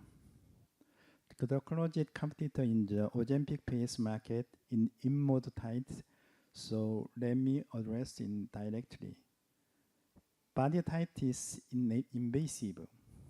It's a surgery, anesthesia, very high temperature, and it cannot make the fat regeneration. But the Neosculpt is not invasive. No anesthesia, subsomal, very safe temperature, and regeneration by the DWAD and DS. And it's a regenerating effect.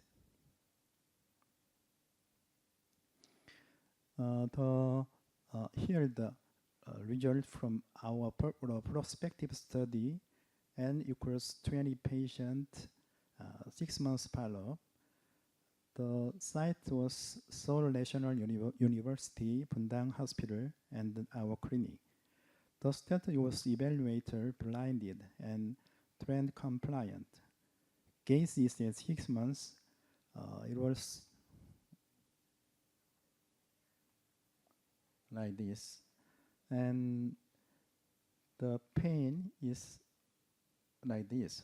But at first treatment, after the first treatment, the second treatment is second pulse is no pain. It's very warm, so patient is sleep, very comfortable. No side effect, no anesthesia. Like this. I used many lasers, but it's most effective in my experience. After 3 treatments, the control is very slimmed. Mid-phase deflation, and it's a thermal pet regeneration. She is my friend. The flushing is reduced, and the paste is very small and the lift. Neos curve and Plex, the first integrated regenerative protocol for post GLP-1 face and body. I treated at first Neos curve, and second every month, every week, treated the muscle treatment by Neos curve Flex together with Wegovy or Mounjaro. As you know, the Mounjaro and Wegovy is very good treatment, but the side effect is old, skin changed and dropped, and muscle atrophy. So we can, it's a Ozempic pace, but we treat together, combine this system, is improved those side effects. This is what I call the premium signature procedure. The patient comes to my clinic with the 3 concerns. They want to weight loss, they want to keep their pace, and they want to build up the muscle. There are the patient on Wegovy or Mounjaro. The premium signature paradigm uses GLP-1 medication to manage weight. Neoscrub first to regenerate the thermal fat layer. The medication strip away, and Neoscrub Flex to maintain the muscle plane. Lose the weight, keep the face, build the muscle. This is the integrated paradigm we are built toward. It is not a single problem. It is a theory, a new anesthetic paradigm for the GLP-1 era. I have shown the mechanism today. Tomorrow, my colleague Dr. Sangya present about the clinical review at this site. So please attend that. Thank you for my attention, and I happy to take question.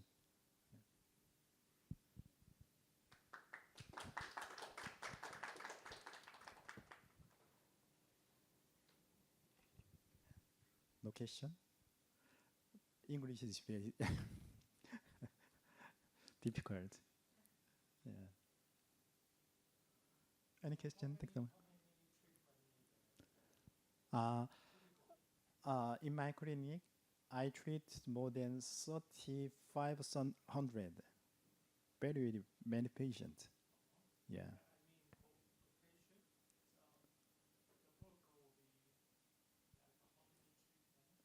Usually does 3 times. Every month 3 times is a normal. And then the old age treats every month or every 2 months.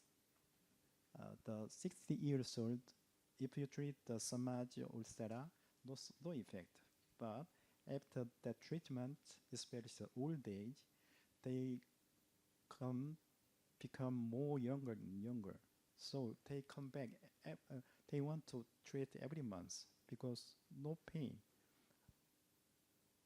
They sleep during the treatments, and finally they return to the very younger phase. Yeah. At first we treated the body obesity, so it's some different duat, but it's no duat. The fat of the abdomen is very quickly reduced, but it's dropped. So we treat the abdomen and cheek, but nasolabial fold is very good. Yeah.